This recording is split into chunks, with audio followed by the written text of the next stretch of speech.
Is it going to do Going its job? live, blood? No, we're not doing this. I'm not doing it. I'm not doing this today. Oh, there we go. Something to.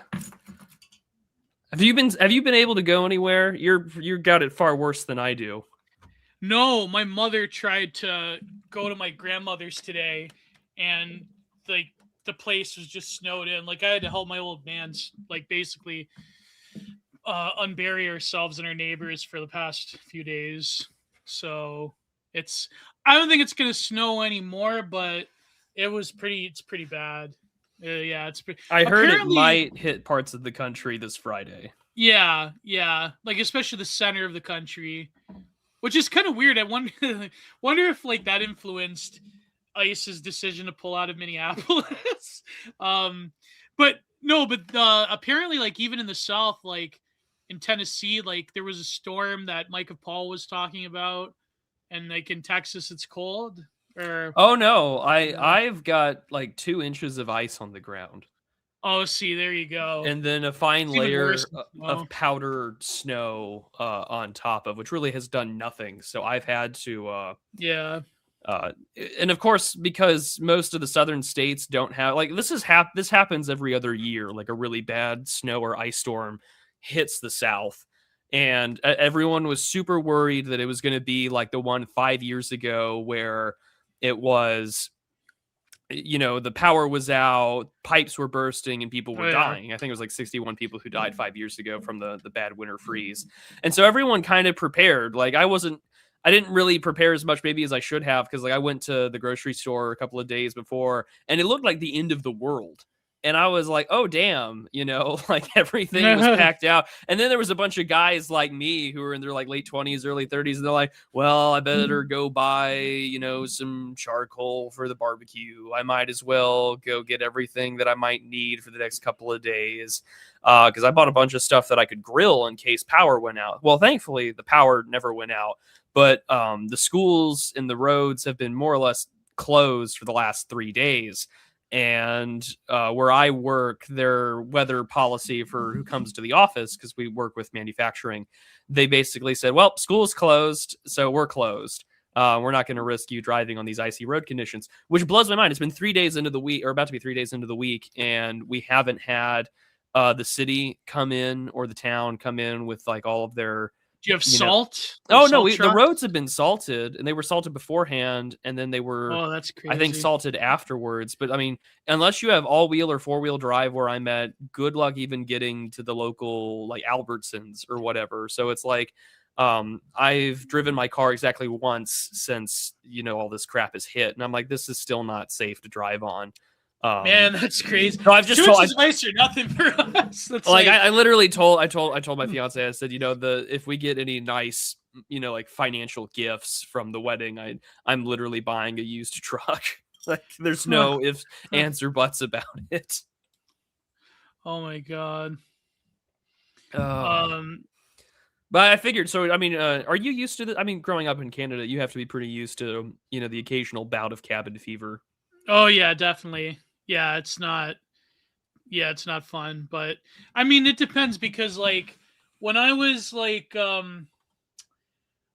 teenager, it wasn't that bad. And I think except for, was it during the Clownvid years, I think except for 2021, we had it pretty bad. It was pretty mild, but this has been the first really bad one for a long time, as I could remember. It's always worse the more you get to the closer you get to Lake Erie, Fort Erie to Buffalo to Erie, Pennsylvania. They always get it harder. Toronto always traditionally gets it harder. I think because Niagara is pretty much on the escarpment, it's not too bad. But yeah, Toronto got hit really hard.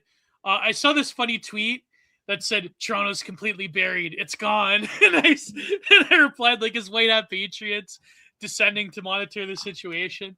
But a lot of places, I don't know if Toronto does it, but I know Quebec, Montreal, they actually remove all the snow and they put it in these safe sites where they dump it into these gorges to then get processed into the water system, because they physically cannot just pile up the snow. They have to remove it with trucks. I think Toronto does that as well. But I think Dimes lives near Toronto. I don't think he lives in Toronto anymore, but he lives where it's pretty bad. So, but yeah, we got it pretty hard too. So, well, that doesn't really surprise me. I just didn't know how bad it was going to get for y'all. Because for me, it was just like, oh, well, the ice is here and I'm not going anywhere. And so I have been cooped up between. That's crazy, though. Like in Texas, they just don't have. Like in the southern United States, if it gets really cold, a lot of people are fucked. Like it's you're just not used to it, I think, in a lot of ways. Yeah. And it's just kind of interesting because like I spent Sunday afternoon when things began to warm up a little. I spent Sunday afternoon getting ice off of my car, my fiance's car, and my neighbor's car because my neighbor. Yeah, the ice is pretty bad. Though. Yeah, it's been pretty rough because then it's just like, okay, now I got to dig around my tires and chip things away and then prove that I can get my crappy little, Honda out of the, driveway or the parking lot area, which has proven to be an absolute pain in the ass. But I mean, like, okay, cool, I can drive. I don't want to be driving on this crap, and I don't trust anyone around me to drive because it's just like, I don't know who has insurance, and better yet, I don't know who around me is competent enough to drive in this, even if they had an all-wheel drive car. And it's just like it's been a disaster. And I mean, the one saving grace has been everyone and their mother who owns a truck or like a Jeep has been out trying to help push snow out of the way or get cars unstuck. And people have been acting like good Samaritans, which I greatly appreciate. It's been nice to see. But yeah, I mean, I guess down where I'm at least, it's just like no one knows what they're doing. And so everyone's just kind of been stuck, and the schools have been closed, and they're closed again tomorrow. And they've been announcing via like a company-wide group chat at my work that like school's closed, so we're going to be closed. And so all the guys that are hourly employees are just like, well, this fucking sucks. And like 4 or 5 people were commenting, and like we're a small company, so you've got around like a third of the people they're like openly saying, well, this sucks, like our checks are going to be short this week, and like that's really unfortunate. And then someone, like I guess one of the floor managers was just like, remember, this is a company-wide chat. And it's just like, well, that's slightly dystopian, but I mean, I understand you want to keep the rabble rousing down, but I'm just like, oh boy, no one is going to be happy with you whenever we clock back in this Thursday if that happens. Oh man, Jay Ford says I got trapped while flying. Tons of fun. My aunt actually got trapped while flying. She went to with her fiance. She went to I want to say Arizona. Yeah. She always goes like she always likes going to the like either southern United States or like California. She went to is Mars in Arizona or in New Mexico? What city? Mars. I'm gonna assume. Is there one in Arizona? There's Mars, Alabama, but I assume there's one. I mean, there's a band called Mars, Arizona, but yeah, I don't know. But yeah, she got trapped in the her flight was all delayed and stuff. Aren't you used to snow like when you were a kid when you were in Germany? Doesn't Germany get a lot of snow? Or? Oh yeah, I mean I was used to it, but then I moved after I finished my freshman year of high school, and then we moved to a totally different part of the country. So I went from wet, rainy summers and springs to arid, dry desert land, harsh summers and crappy dust. Where's the big base? Where's the big base? Is it Cologne or is it in where were you, Prude? I'm not gonna say where I was, but but like, I mean, like the big air bases would be like in Kaiserslautern, the Landstuhl Regional Medical Center was still around. I don't know if it's. I'm to imagine it still is. Ramstein Air Force Base. Like there was a lot of other places that were around and relevant during the Cold War. A lot of those places have closed down since. Now they're Ukrainian logistics centers, or they're refugee centers. And refugee centers, yeah. It was really heartbreaking to find a place that like I remember like kind of visiting / growing up at that had been turned into a place to house refugees. And I was like, oh, that's it's trading one occupation for another, but one is objectively worse. Yeah.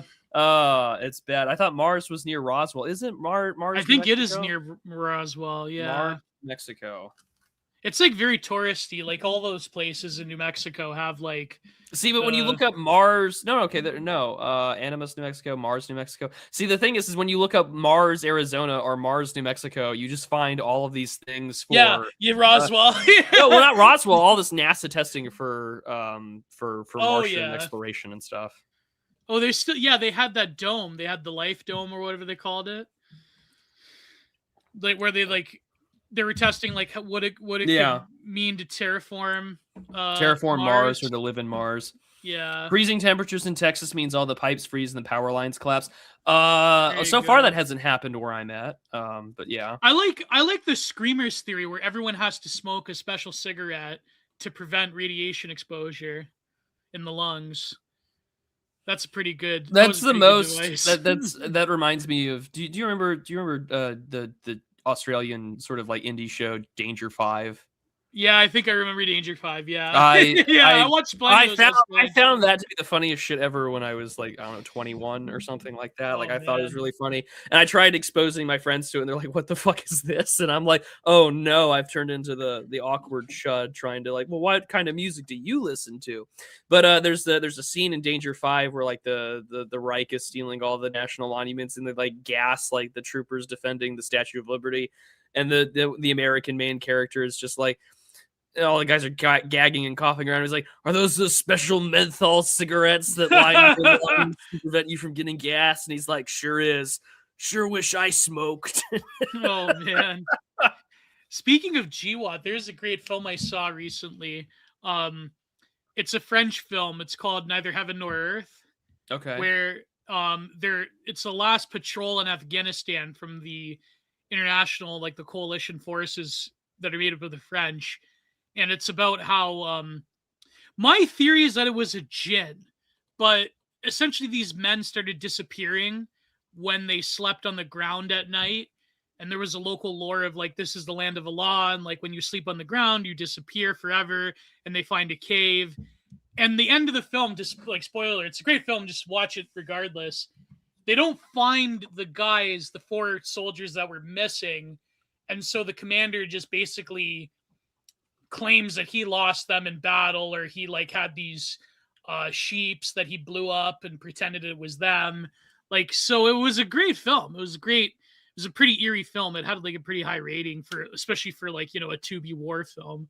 But anyways, I wonder, no, but there's like some accounts, like if you go to the X-board, like those, do you remember back in the day, those classic X-board threads of guys that claim to have been GWAT veterans that saw very creepy shit out in the desert? I believe it. They say Timothy McVeigh saw creepy stuff out there. I remember Wendy Painting PhD talked about that, how like he was part of that tank division, and like they'd be assigned to like blow up a certain village, but it'd already be blown up, and then you'd see like strange things in the desert. I mean, it could have just been like the chemicals they were giving him, but like the Nephilim caves, exactly Jay Ford, the Nephilim caves. So yes, and this is the Digital Archipelago 150. Wow, 150. Oh, more beer, engineer.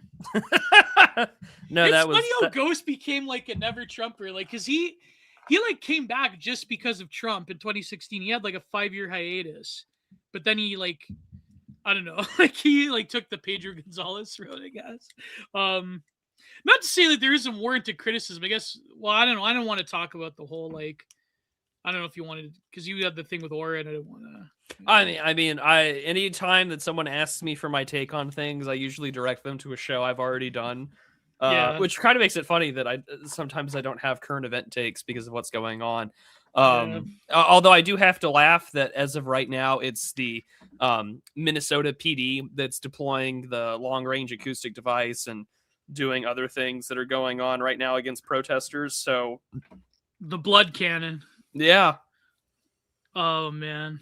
Do you remember back in the day is like the motto of Digital Archipelago? On one hand, it's like there is a dash of millennial nostalgia that's baked into the program, Ben. Oh, yeah. Can't help it. Can't help you. Oh yeah.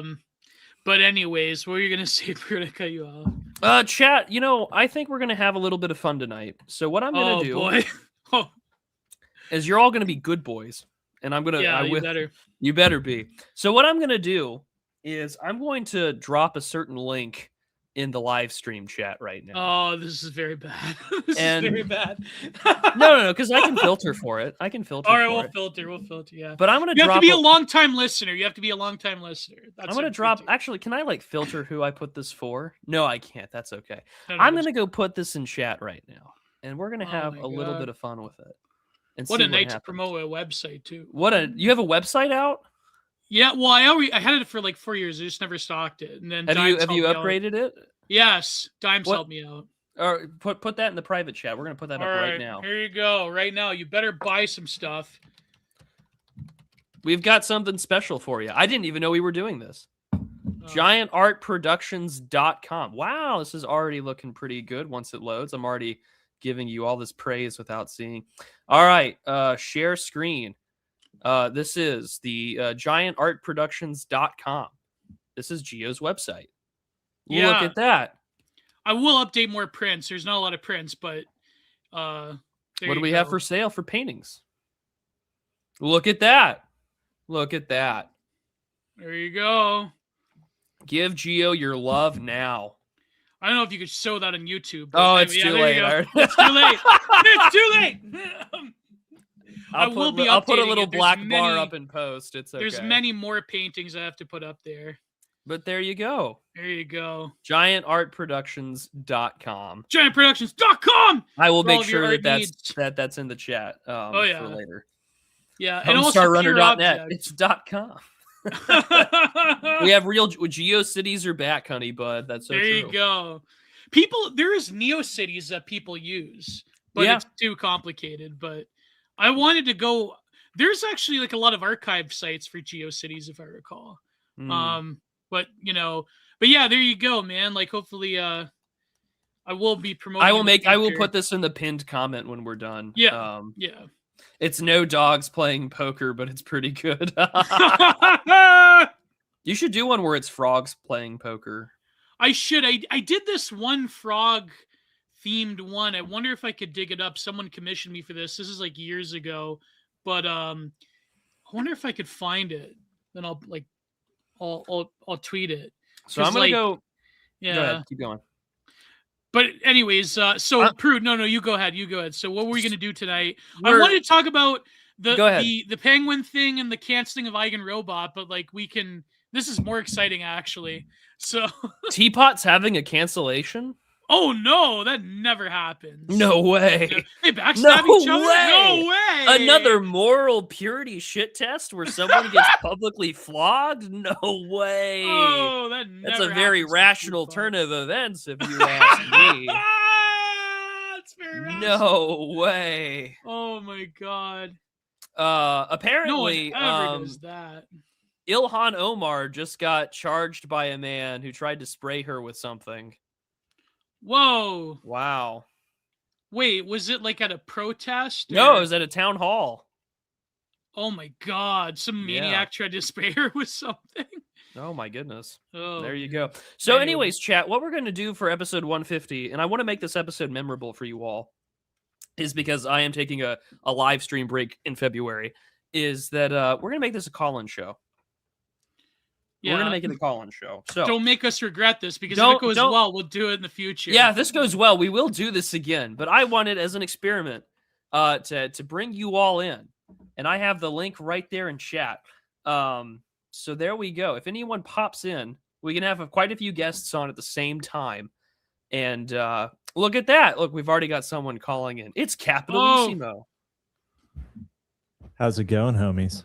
It's going pretty good, man. How are you?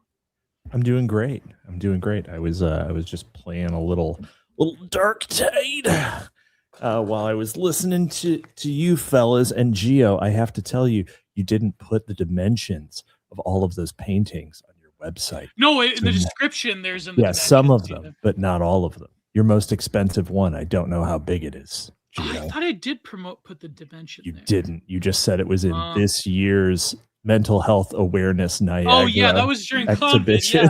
Yeah. No, it says 18 by 24 inch. on that one? Show yeah, it to no, me. I will literally hold on. Let me show screen. I will. Yeah, sorry, I didn't read your message in time. 18 by 24 inch. It's right there. Wow. There you go. It turns out that out you don't read. I even read. That's right. That's so true. That's my other show. I have a penchant for Canadian co-hosts.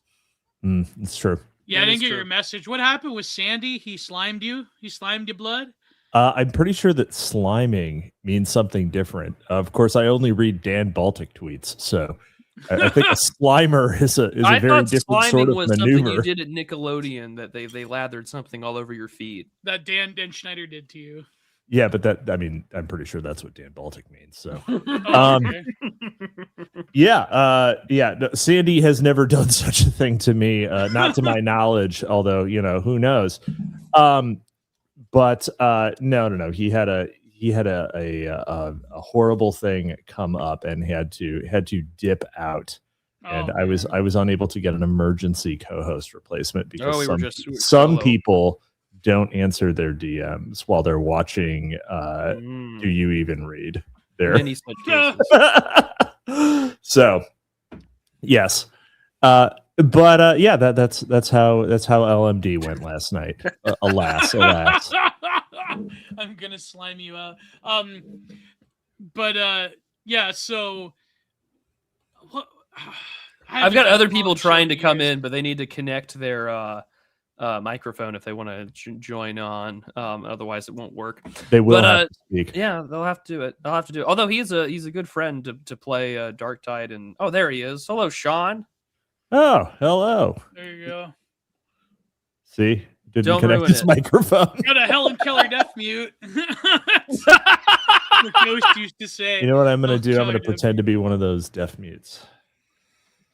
He's pretending to be a deaf mute. Quick, look for all socialist publications. Gio, are you doing commissions for your paintings? Oh yeah. If I sent you a list of prompts, could you generate me an image using oils? Oh my god. Yeah. Yes. If it was like Amelia and then all of my hypothetically favorite porn tags, if I had them, which I don't. Hello, fat fetish artist. I need you to commission me a painting of a skinny person. Hello, I need you to create a 3 foot by 6 foot image of Amelia stepping on me, and she's a giant, and she's crushing a city. She's crushing a city, and her foot is very dirty, very dirty indeed. Can you imagine the future, like Gen Alpha? They don't know anything about like real art besides AI slop, and so like. They're like, oh, I asked this prompter to like generate my image, but it's taking a month or so. It's like, I can't believe it. It's like, yeah, because he's actually physically doing it. Damn well that won't happen. No, it's not going to happen. But like, someone's going to be like, psst, buddy, go to Fur Affinity. How did they generate that without like the quote unquote safety rails? Are they different AI programs? A lot of that is stuff that they just train with models they have on their hard drive or their SSD. Oh my god, these hard drives need to be checked. That's true. Now we've got Oswald Art, our resident. Oh, hold on, let me add him again. Let me remove this comment. See if anyone decides to talk. I can't hear anything from Sean, and I can't hear anything. This is amazing. You should just have just take up space where no one says a word. You should just have the mute audience. Oh, hello. There you go. One. Long time fan artist, first time caller. No FBI. Can you guys hear me? Yeah, we can hear you. Yeah. Keep adding people until someone talks. I mean, this is like, man, I'm getting those old breakthrough rules. Okay, I think I'm getting a little delay. So Oz, if you are listening to this on YouTube, there will be a delay. You need to mute YouTube, and you need to listen through StreamYard. Yeah, you need to mute your radio. You need to mute your radio, folks. This is what happens when the Zoomers do this because they've never listened to an actual call-in show.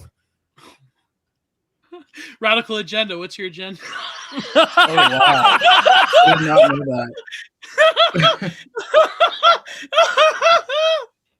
that. So I just had to do it. I had to do it. Well, I paid for the I pay for the I guess one of the premium versions of StreamYard, so I can have up to 10 of you in here.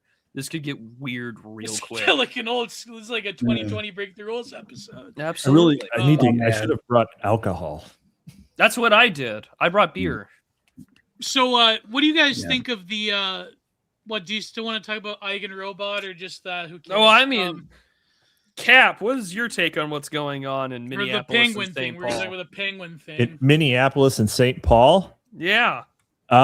I think that the amount of bloodshed has been tragically low. Oh my god. Do you want something that will keep your channel monetized? Because I could keep talking. Okay. Nice. Okay. So obviously, Trump is a deal maker. He's a dealsman. He's quite a negotiation kind of fellow.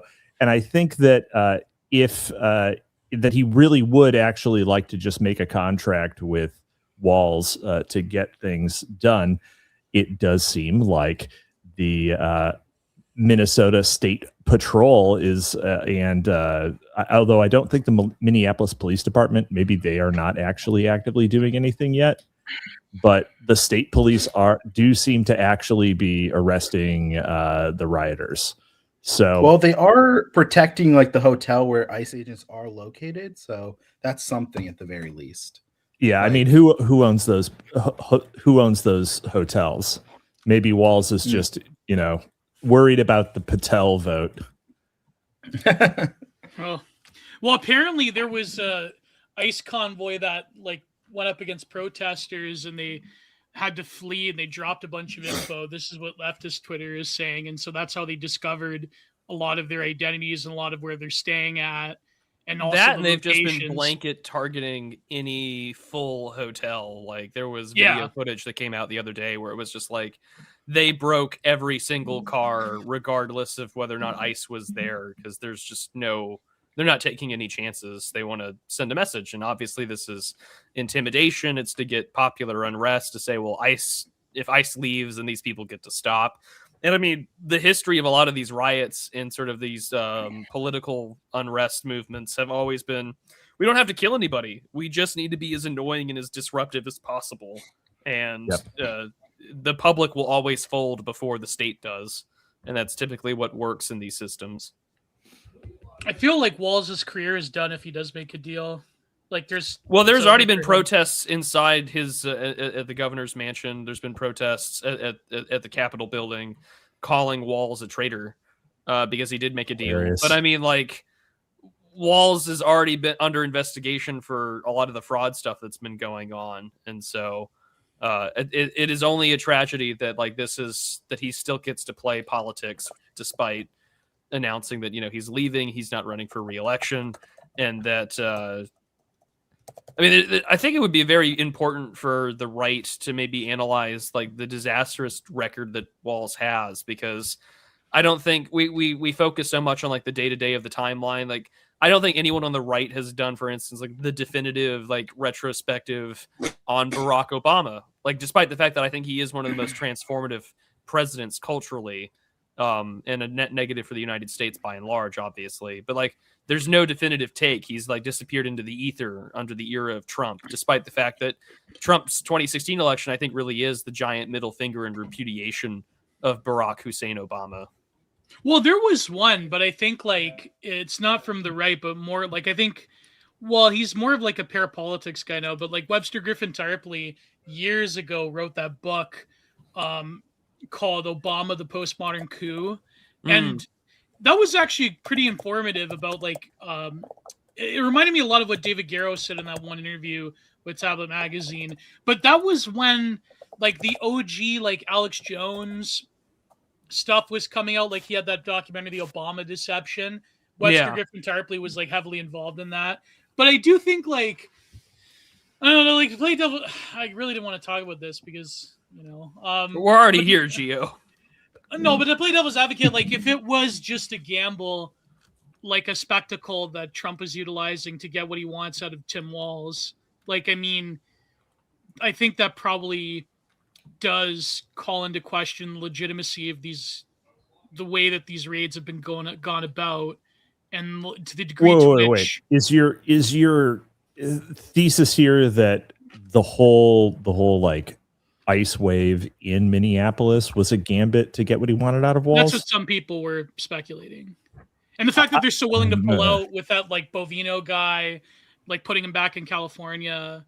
Well, Bovino is Border Patrol. I mean, and which raises questions like, what is some would argue like, what is Border Patrol doing in Minneapolis? I mean, I think that the administration doesn't have a lot of agencies on the executive branch that are particularly loyal to this administration. I mean, from everything that I've seen, it's just that it seems to have the argument I've seen on one side is that like saying Bovino's going to go is a ploy to, get people it's sort of leverage to get what he wants out of Walz. Yeah, and so far it seems to be the case because Minnesota PD is on there, and tanky left-wing Twitter is beyond pissed off that Walz is, I guess, capitulated to Trump. Which, if so, that's a good optics win. But I just don't see like how, in terms of like what was like going to take place. Like either the left totally escalates and they have Chaz for real, or eventually people, like always happens in the media cycle, people just stop caring, and then Trump will pivot and move on to something else. Like, does anybody care about Venezuela anymore? No. No. So I think like there was only a few options there. And I think eventually Tim Walz, I mean, people were saying in the chat that he's retiring anyways. So I think his political career pretty much is done. I mean, he is old. Is he like 70 years old? How old is Tim Walz? I mean, he's going to be like Tim Kaine. Okay. He's only 61. Oh, he's only okay. That's like a kid in like a rough 61. A very rough 61. Yeah. No, but I mean, I just don't think like from the perspective of the Democrat Party as opposed to the people that support them. I think maybe Walz figured, well, any way to get these people out of Minnesota and just to go on as business as usual. I don't know. I'm not speculating. Howdy. Oh, we have Yellow Lantern. Yeah, we've got everybody in right now. Delightful. Yeah, Sean was having some issues with his mic. He was I could hear him in the other room, and he wasn't saying it. I couldn't hear him on the stream. So I think, it's a bit too bad. But what do you guys think? Like, I don't know. Like, what's the move forward? Like, what do you like? Then we wanted to get to other things, but I'll let the callers give their takes on what's going on. Well, that's just great. It's a call-in show today. I don't know. Give me a sec. If there's going to be get back in because I can't hear anyone but Capitalissimo.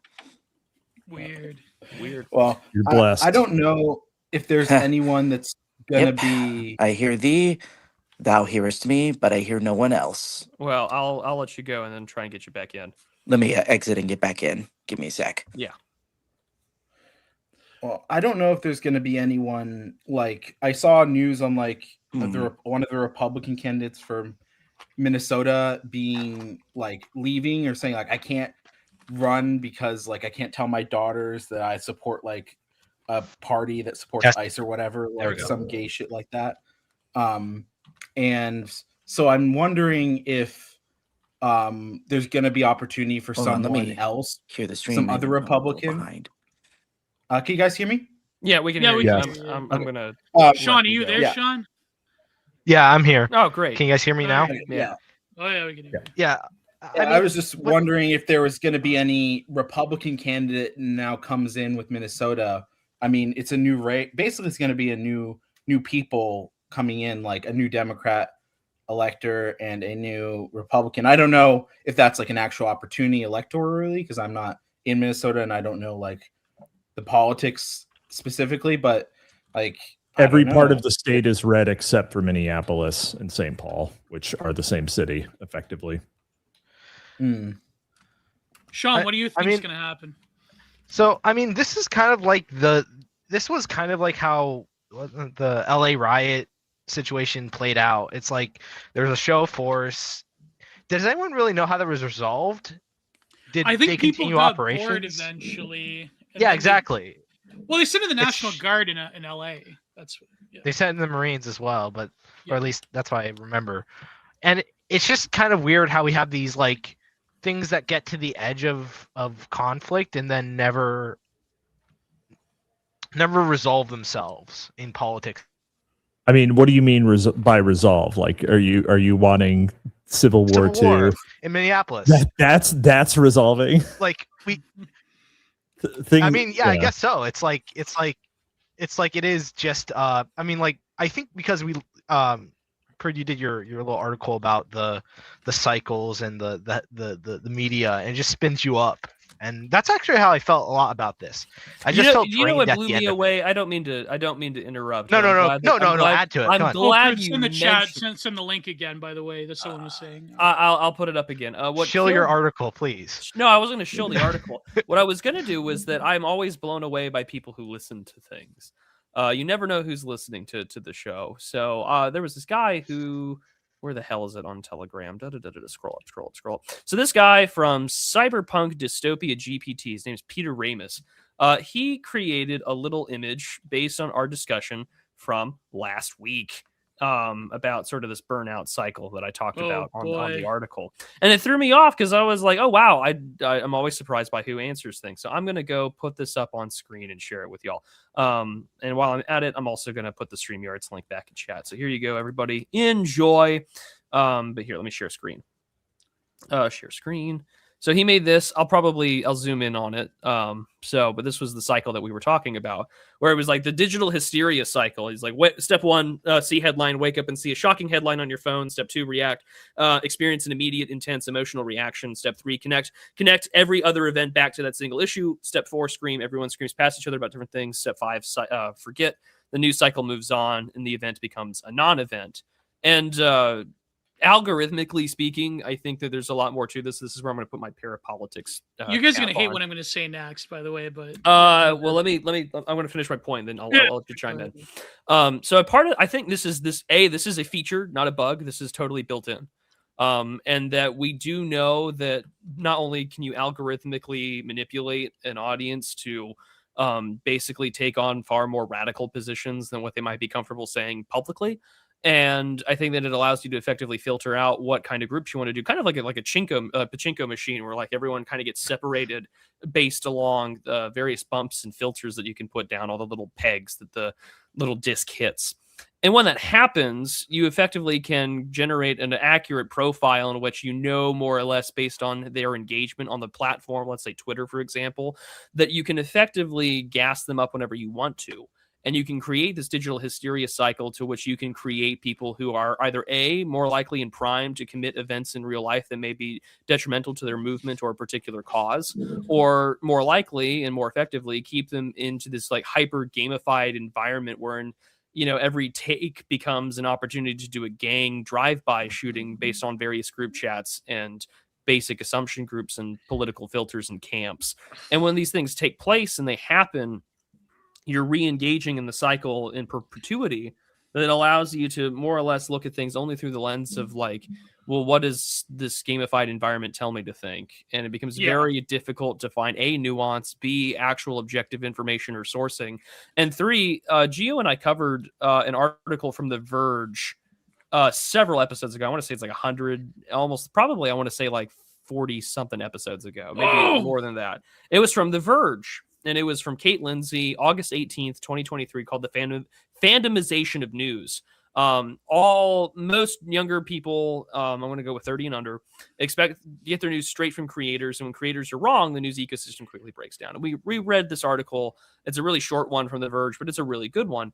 For instance, the article says in February 2022, Turpak covered how Gen Z accidentally spread a false narrative about an athlete, Sha'Carri Richardson. Richardson was unable to compete in the Tokyo 2020 Olympics held in 2021 due to the coronavirus epidemic or pandemic after receiving a 30-day suspension after testing positive for THC.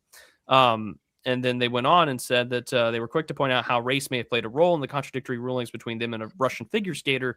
And the Instagram infographic posted by a lot of Gen Z political nonprofits, Path to Progress, ran with it. The post was shared by thousands of people motivated by a sense of social justice.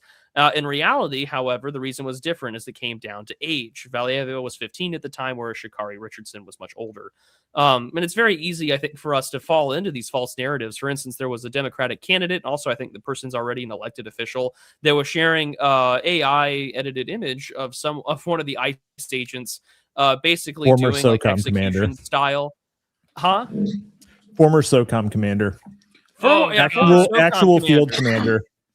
Yeah, so an actual military official sharing an AI doctored image of basically a border patrol or an ICE agent doing an execution style of the most recent shooting and related event of Mr. Preddy.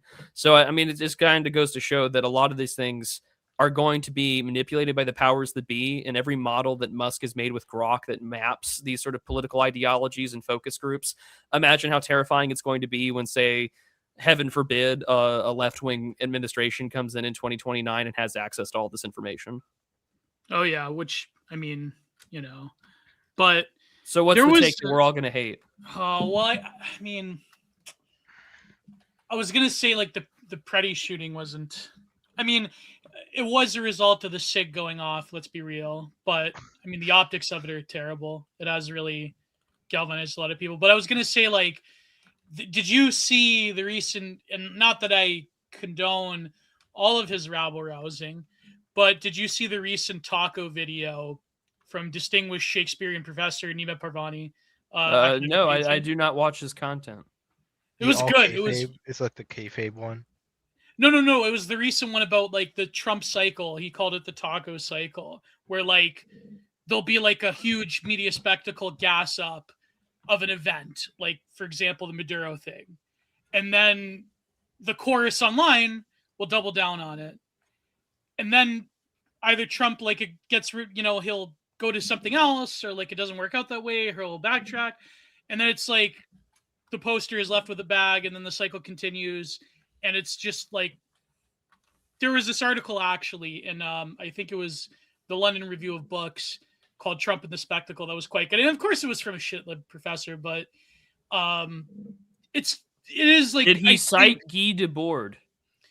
I think he may have, yeah. But like okay. The point being is that for the past 10 years, and people were saying this relates to Trump's book, Art of the Deal, so on and so forth, that there has been this continuous spectacle politics that operates in that sort of cycle, in that graph that you were pointing out, Prude. And I think that it's, you know, there's obviously like a reason why this keeps happening. And then maybe, who knows, next week it'll be something else. But well, it'll probably be Iran next week. Maybe it'll be Iran. Maybe Iran will come back. Maybe Ukraine will come back. Well, I mean, there has been a lot of movement towards the Middle East, so I wouldn't be surprised if we strike Iran again. But then at the same time, though, I think like the left is just as much a participant in that as well, because obviously they're organized to counteract any action of the administration, and it's the response on the ground from in Minneapolis has been, you know, something to see. And so it's like a perpetual cycle that keeps going on and on and on. And I think, like, you know, I understand, like, A may be better at certain people on the E, right? But then at the same time, like, a lot of other forces on the other side of it are also contributing to that same spectacle. And it just goes on forever. And, Kai, welcome to the show. Hello. Thank you for having me. Hello. Well, hey guys, I gotta go. It's been great on.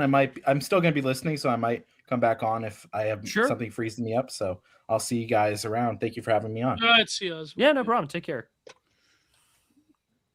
I mean, that sounds like it's just the cycle of the media, and maybe it's just amplified because Trump is such a polarizing figure. Do you think that they could like maintain? Oh, come on! Do you think that they could maintain?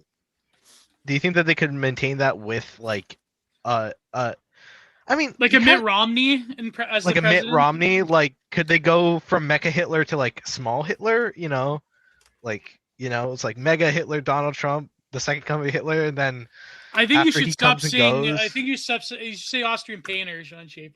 But he's fine. Don't censor the man. It's about 30 minutes in. Yeah, I don't think they.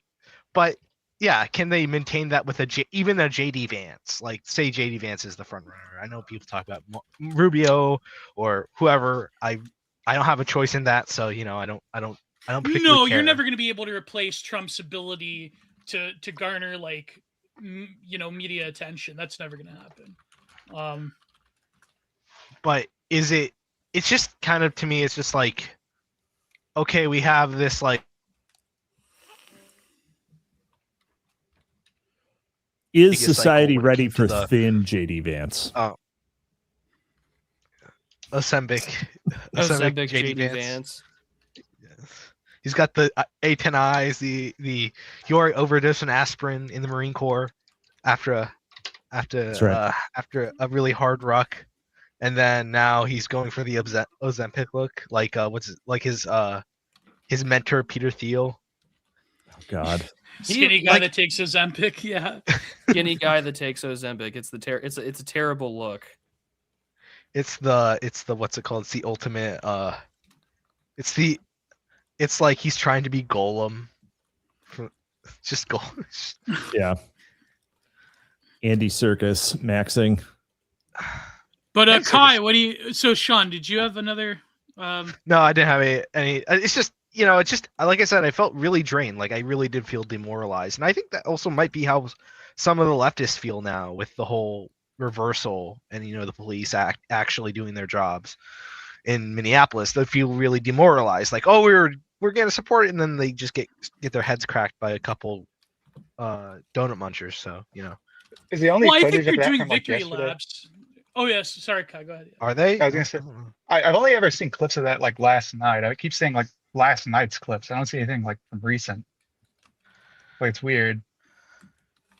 I think there's still a lot of information that's not that hasn't either been posted or it's in channels that most people aren't going to go looking for. I mean, I do think I have seen footage of stuff from earlier today where it was like there is the Minnesota Police Department, or at least the state police, doing actual police actions towards left-wing protesters. And if people who are like, if everyone from like Glenn Klippenstein to, like abolish the state from, if anarcho kitties on the left are protesting about it, then I imagine that there's probably some action going on.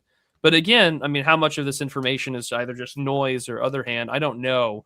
And it's funny you brought up Nima earlier, Gio, because like he used to be really good at this, where he had a rule very specifically. He's like, I want to have a 3-day rule. I'm not going to comment on current events until 3 days have passed. That way I'm not getting wrong information. And I feel so often nobody does this. And I feel like it's, like I said, it's built into that sort of digital outrage cycle, because you are given a significant advantage to being the first one to have a take. And if you're given the take first and people give you the, you're the one that generates all the feedback, you're the one that generates all the discourse around it, then like you're going to be rewarded for it, either through monetization or by promoting your own podcast, blog, platform, etc. So I think only time will tell in the couple of days. I just think for right now, a lot of this remains to be seen for future evidence or to what plays out. But for me, I think that a lot of these sort of like issues of like what's going on domestically, I wish he would focus on them more. And it's again that outrage cycle, right? Because we were just complaining about Venezuela just a couple of weeks ago. I mean, the month isn't even over, and now we're talking about ICE in Minneapolis again. And maybe in a couple of weeks or in a couple of days, who knows? There might be something that happens inside of Iran. And so like it all becomes entirely just a question of like, well, who knows what happens next? You should have made a gambit and just named a random United States city, so that when something did happen, Burkina Faso, that's an Africa. Throw a dart. Yeah, just throw a dart at the globe and then just see what happens next. Siberia. Yeah, why not? I think like it's obviously people like all this like typical celebritards and all the other people on the left are feeling this sort of sentiment of like the perfect dialectical image of the police state, and that's to them very powerful, and I think we should keep that in mind. I think we've been so psyoped on what a police state looks like, or like what like something like, and it just ends up being Brazil. Like that's just all it is. It's really nothing. Just corrupt bureaucrats and gangs and stuff like that. And that's all it is. It's not 1984. It's not Brave New World. It's just Mexicans with guns. No, but that was something that Flesh Simulator said recently. He's like, why is the dialectic like? Why do I have to choose between a police state that's retarded and like infinite Somalians? Like, is that the choice? Like, it seems like, you know what I mean? Like, it seems like the dialectic between the two is sort of like both, in a way, unreasonable. Nonsense. Yeah. It's yeah, exactly. But anyways, do we want to talk about the Penguins? They're actually in the playoff berth. I can't believe it. I knew that's exactly what you were going to do. Hey, you catch the game, Gio? Yeah, you guys catch the game. You see the hockey game? I didn't. We were joking about this last night, Dimes and I, where it was just like Gio Panichetti has 3 screens on right now. It's the Toronto Maple Leafs game. It's whatever like podcast he's listening to, and then it's going to be like another Twitter space on his Gio is a millennial, but he is spiritually a Zoomer. You'll be astonished at how many like Twitter spaces I lurk that I probably shouldn't. He's like an iPad, like just an iPad baby. Oh man. I mean, you did watch WWE as a kid, so I'm not surprised. You go. Watches WWE as an adult. What do you mean? What do you mean? I haven't watched the product in a long time. I heard it's doing pretty ass, but is Sami Zayn? It's on Netflix now. Like they do this. Yeah. They do it live on Netflix. Oh, that's wild. They got rid of the WWE network. I think. I don't know how to feel about that. I don't know what to tell you, but like now they're doing live sport events on like the NFL had some of the playoff games on like Amazon Prime. Who's in the finals in the NFL? It is going to be the New England Patriots versus who's the other? Chat, tell me. Is it the Seahawks? Is it? I think it's the Seattle Seahawks versus the New England Patriots. I know that just because my family in the family group chat posted. I only watch football games when I go visit my parents every Sunday. Yes, that is true. Church. Okay, that is true. Same here. But the only thing is that apparently there are newspaper articles about the Seahawks and their connections with Pope Leo. Oh yeah, I figured he would have been a Bears fan. Yellow Lantern, can you finally hear us? Yes. Great, everything worked out. 3 times once I have been foiled. Thrice great. Yeah. Okay. It's a side note. Do not use Streamlabs on a phone or try to stream. It can't handle it for some reason. No. This is definitely going to be a computer thing. Yes. It also depends on your internet. But yeah, no, I will probably end up going over to my parents that Sunday, and I might watch it. I've told this story before, but it is one of my favorites. So last year, I took my dear roommate, and he's also like he's a choir director at my parish. And this man is innocent. He is not overly online. He's only seen like maybe at best like 10, 15 movies tops. And so last year during the Super Bowl halftime, during all the Super Bowl commercials and such, Hellman's Mayonnaise had gotten the cast back. I think it was Billy Crystal and what's her name from When Harry Met Sally on to do a commercial about Hellman's Mayonnaise. And they're recreating, of course, the infamous scene where she fakes an orgasm inside of the diner. And of course, like, she puts all the mayonnaise on her sandwich and she starts making all of the wonderful noises, right? And my wonderful, wonderful roommate goes, well, that's clearly too much mayo, because he has no context for why that would be, what on earth is being referenced on screen. And I'm like, that's the level of innocence I kind of long for, but much knowledge bringeth much sorrow. And I was just like, I would love to go back to a time like that, but I've been aware of I know too much. The only way thou couldst ever impose a kind of blissful ignorance would be to severely restrict internet access, not just for thy friends, but also for the public at large. But even then, wouldst thou even go for that or have the power? No. No, we don't. Yellow Lantern opinion. Oh, sorry. Yeah, no, go ahead. Yeah, opinion on the. I was gonna say Kenosha, because like it seems everything happens in Minnesota. Kenosha was in Wisconsin. Oh, it was in Wisconsin? Don't you know? Yeah, don't you know? It's like right between Milwaukee and Chicago. Man, they really are just Canadians out there. Oh, I don't know what you're talking about. I think that's really just a sign that you're a spiritual Midwestern there, Gio. Yeah, Gio. you know, Gio, I think Canada is basically like the Midwest at home. Oh my God! Oh fuck! I walked into that one. A comedian. You even had your own version of Fargo, except they burned all the churches. Oh, that's terrible. That's terrible. Anyways, Yellow Lantern, what do you think of what's going to happen now that they're pulling out? And what did you think of Will Stoncil being in the center of action? He does sound like an extra. Speaking of Canada, he does. It was actually filmed kind of close to where I live. Did you ever watch A Christmas Story?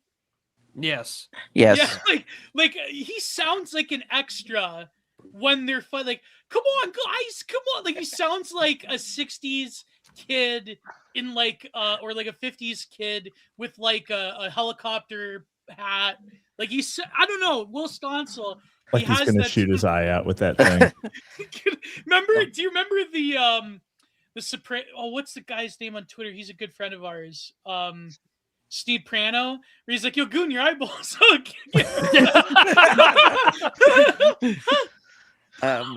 Anyways, thou wantest me to know what from his sabbatical from Night Owls. What do you think?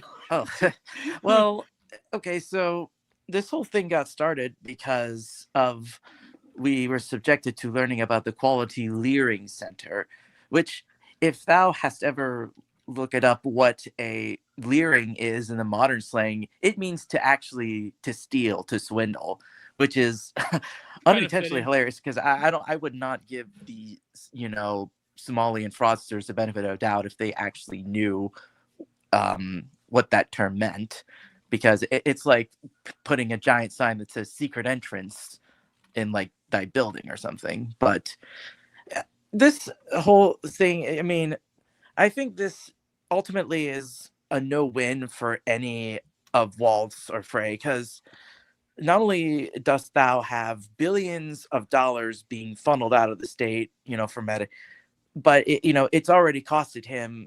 He's not running for governor again. He isn't challenging. And, if the pressure's keeping on, like focusing on the issue of immigration and demographics, the Democrats don't have a leg to stand on, figuratively. They have no support. They have no way pivot. It's something like, oh, we're suddenly on board with remigration.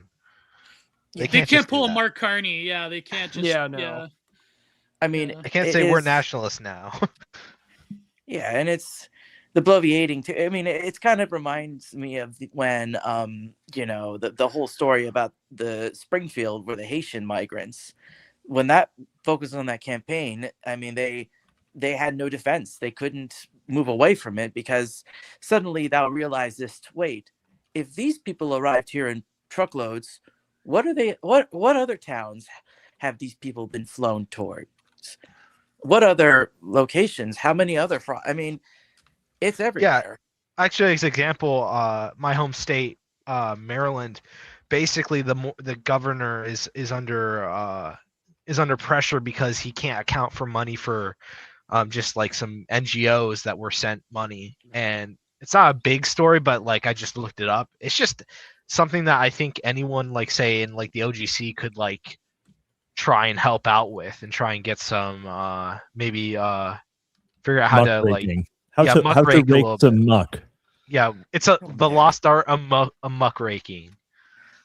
Oh, Maryland.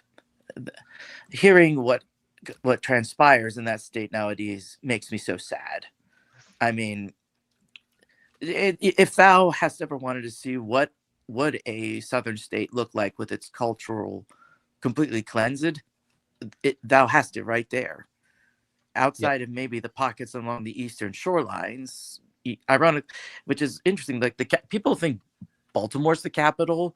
Maybe it's actually Annapolis, but but to lose, like, to see Baltimore fall so far down, and I know this is what Tucker had mentioned, is that the percentages of the original demographics compared to where they are now. He talketh in the straight face, is like, why did they do this? Who was responsible for this? Why did thou doeth this? While we're here, Mr. Yellow Lantern, you have a series of articles explaining your desired use of older vernacular English. Mm-hmm.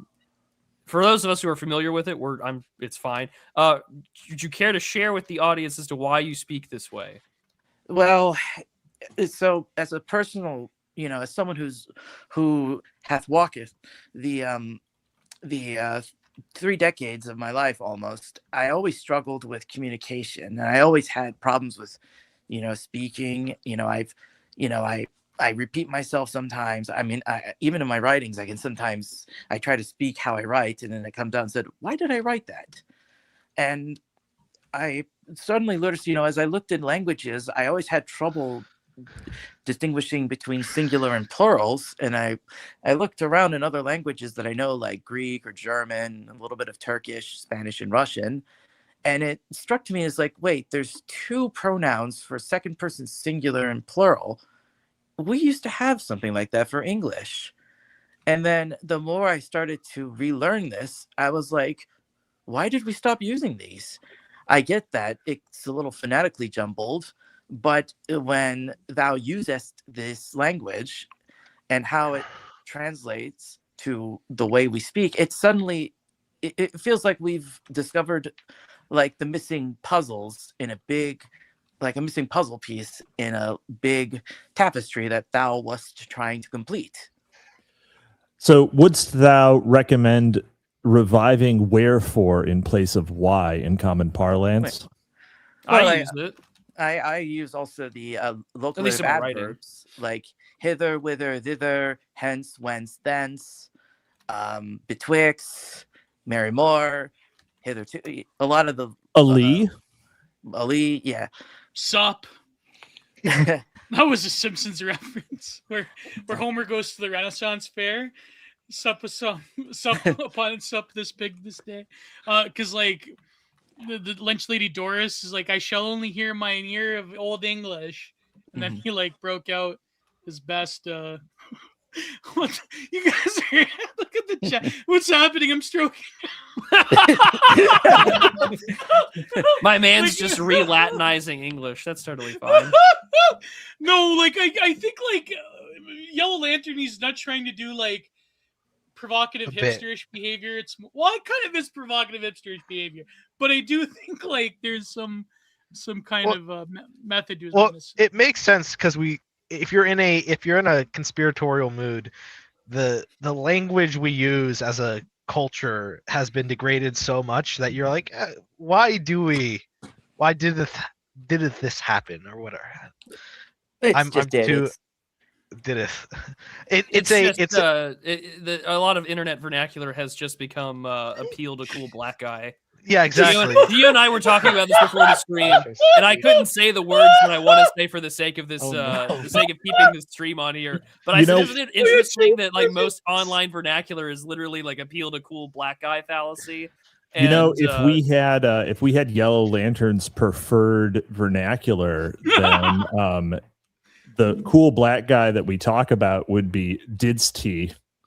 Yeah, they would. What's kind of funny is I remember one of my friends, Fentanyl Blow Dart, told me that, there was like the people thou callest the Amarnites. Apparently, they had like declared a fatwa against AABE, and were seeking to like stamp out any sort of like slang or any that came from that location. And it's like, knowing that thou wentest back to do these words, he told me, is like, I feel like the IQ gap narrow it or something whenever, because I'm sincere about it too. It's something that I really enjoy, and it's just fun to like experiment, to just look at some of the ways in which these like lost forms, how they would work in a modern context. And it's not as hard as people think. Like, people assume like it's very complicated, and I'm like thinking, no, just if thou rememberest the verbal suffixes, the grammar, and practice, thou wilt get it. I was about to say, if anyone wants to get a better clue, please open up any older copy of the English, like if the Anglican Church's Book of Common Prayer. That language is also used heavily depending on which like translation you have of various prayer books, Catholic or Orthodox, like as thou didst go and dine, and as thou didst go and sup with sinners in the house of Simon the leper. So things like that, you hear it often, I think almost now exclusively in a religious context. And it's very funny.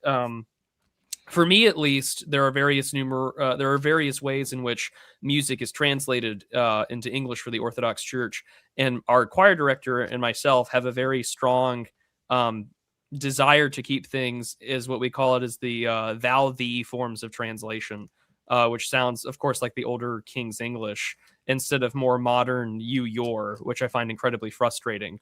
And I think that, like, at least for most Americans now, that kind of older language is almost like it's reserved for the way in which English speakers talk to God. And I find that quite endearing and something that I agree with. Now, I have been asked sorry. Speaking of the Book of Common Prayer, do you ever do things like, the Lord give us our due in good season and fill us our bellies with plenteousness? Do you do like the modifications of words in such a way, like plenteousness? Sometimes it depends. Again, I think it is hard to roll it off the tongue given the increased amount of verbal suffixes or affectations, but it's not as difficult if thou keepest it somewhat like consistent and simple. I think the hardest for most would be the past tense, because I don't know if thou hast noticed, but I do fully pronounce the ed ending, because the weak past tense second person singular form of verbs is edst. So it's like thou talkest, thou talkedst. It's like that in the case. And, irregular verbs follow the same, like thou knewest or thou speddest.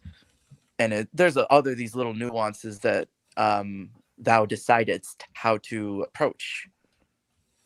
Chat, if you feel like you're having a stroke, I want you to take a small piece of baby aspirin and start chewing on it for me. St. Joseph's baby aspirin. St. Joseph's baby aspirin. With Bartles and James. Thank you so much. All right, we do have someone else who's joined us. If you would care to introduce yourself and say hi as a first-time caller. Hi. Can you hear me? We sure can. We can. How farest thou? All right. Thou farest well, I guess. How's it going? How hangeth it? All right. Good. Well, welcome. Anything that you want to talk about? Anything you want to bring to the table? The thing, I don't have an opinion about anything. All of my opinions come from my take sellers. I just wait until the take sellers tell me what to believe. I repost them. I don't have opinions about anything. I feel slightly called out. I like this guy. Yeah. Holy shit, it's straight basil.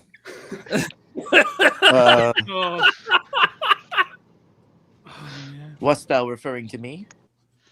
There should be a meme of like get excited for new take selling. Like that, like consume takes, get excited for more takes, like and shit.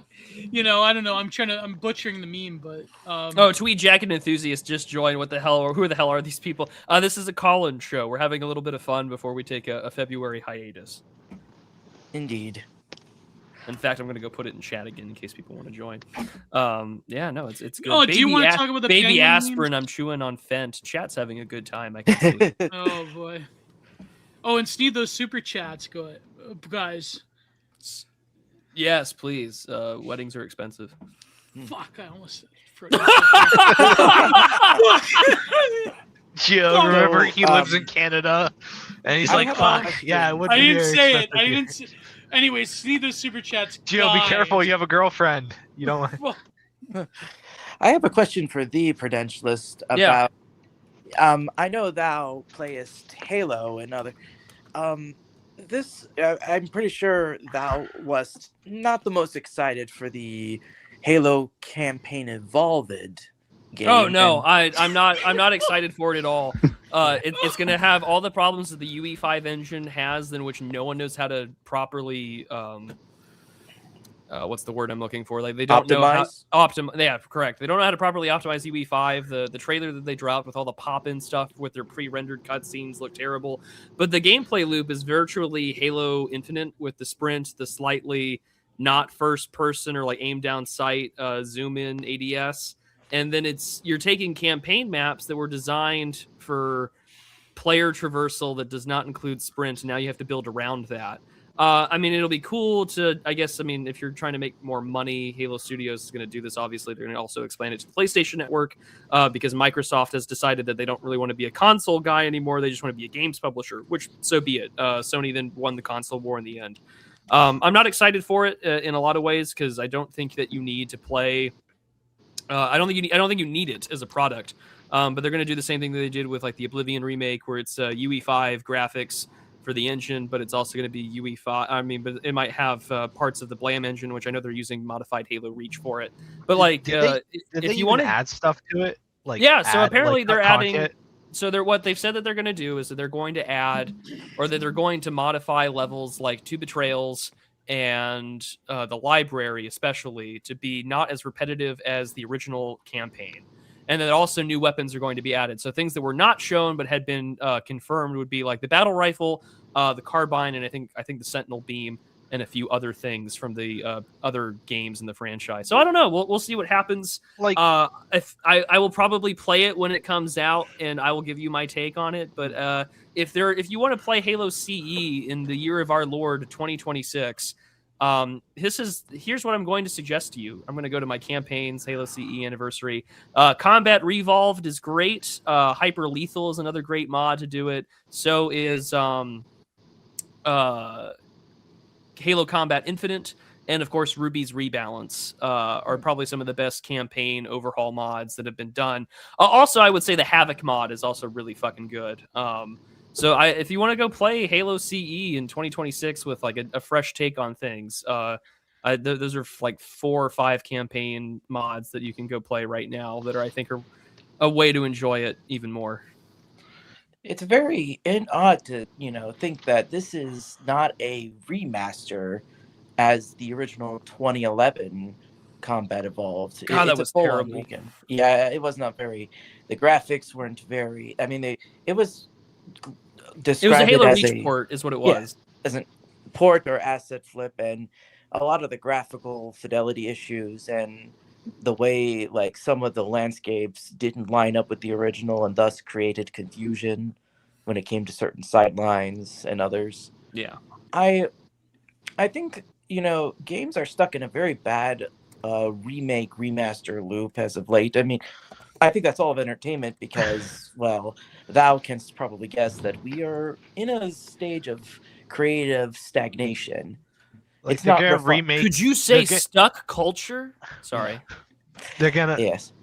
Our culture is stuck, as they would say. But the kind of like, it's like they would remake New Vegas but keep all the bugs from the old New Vegas and just put a different coat of paint on it. That's how I feel if they ever announce something like that. It was like, oh, you get to play New Vegas. Oh, really? It's like, oh, but it's just, they don't like, the only thing that would sell me on a New Vegas remaster would be or a remake would be, oh, we're going to take all the cut content and we're going to expand upon it. But that's just what mods do. They just do that. And it's like, whatever. That's a very good point about, and I get that. And even then, like, it's nothing new. I mean, I remember when I first played the Sonic Adventure DX version on the GameCube, I was quite surprised to learn that it's considered inferior because they changed a lot of the textures and the graphics of some areas, and thus, despite looking a little better, the change in the art style and removal of some of these backgrounds overall made us a worse experience, even if the gameplay was largely the same, which, again, it's how meticulous thou has to be with looking back or even trying to innovate and move forward. Well, it's like the Silent Hill remake where they took out all the fog. Is like the point of the fog was not to hide, is not a graphical choice. It was a limit. They made the graphical limitations into an actual part of the game, and you have a different mindset. And I think just our current batch of creatives don't have that same mindset probably because they're mostly mercenary, you know. Yeah, there's not a lot. I mean, it's the same thing with like Halo Infinite's disastrous development cycle. It was like, we're not hiring people, we just have them on like 18-month contracts. I was gonna say also Indian, but you know. Yeah, that too. You know, AI, all Indians. And it's just so we're not going to be able to keep any talent around, and it just makes it all the more difficult to produce things. That reminded me of something that also pointed, like, Halo Infinite had a really infamous bug that caused the start screen to take up a huge amount of like 2 gigs of data to run because of the way this.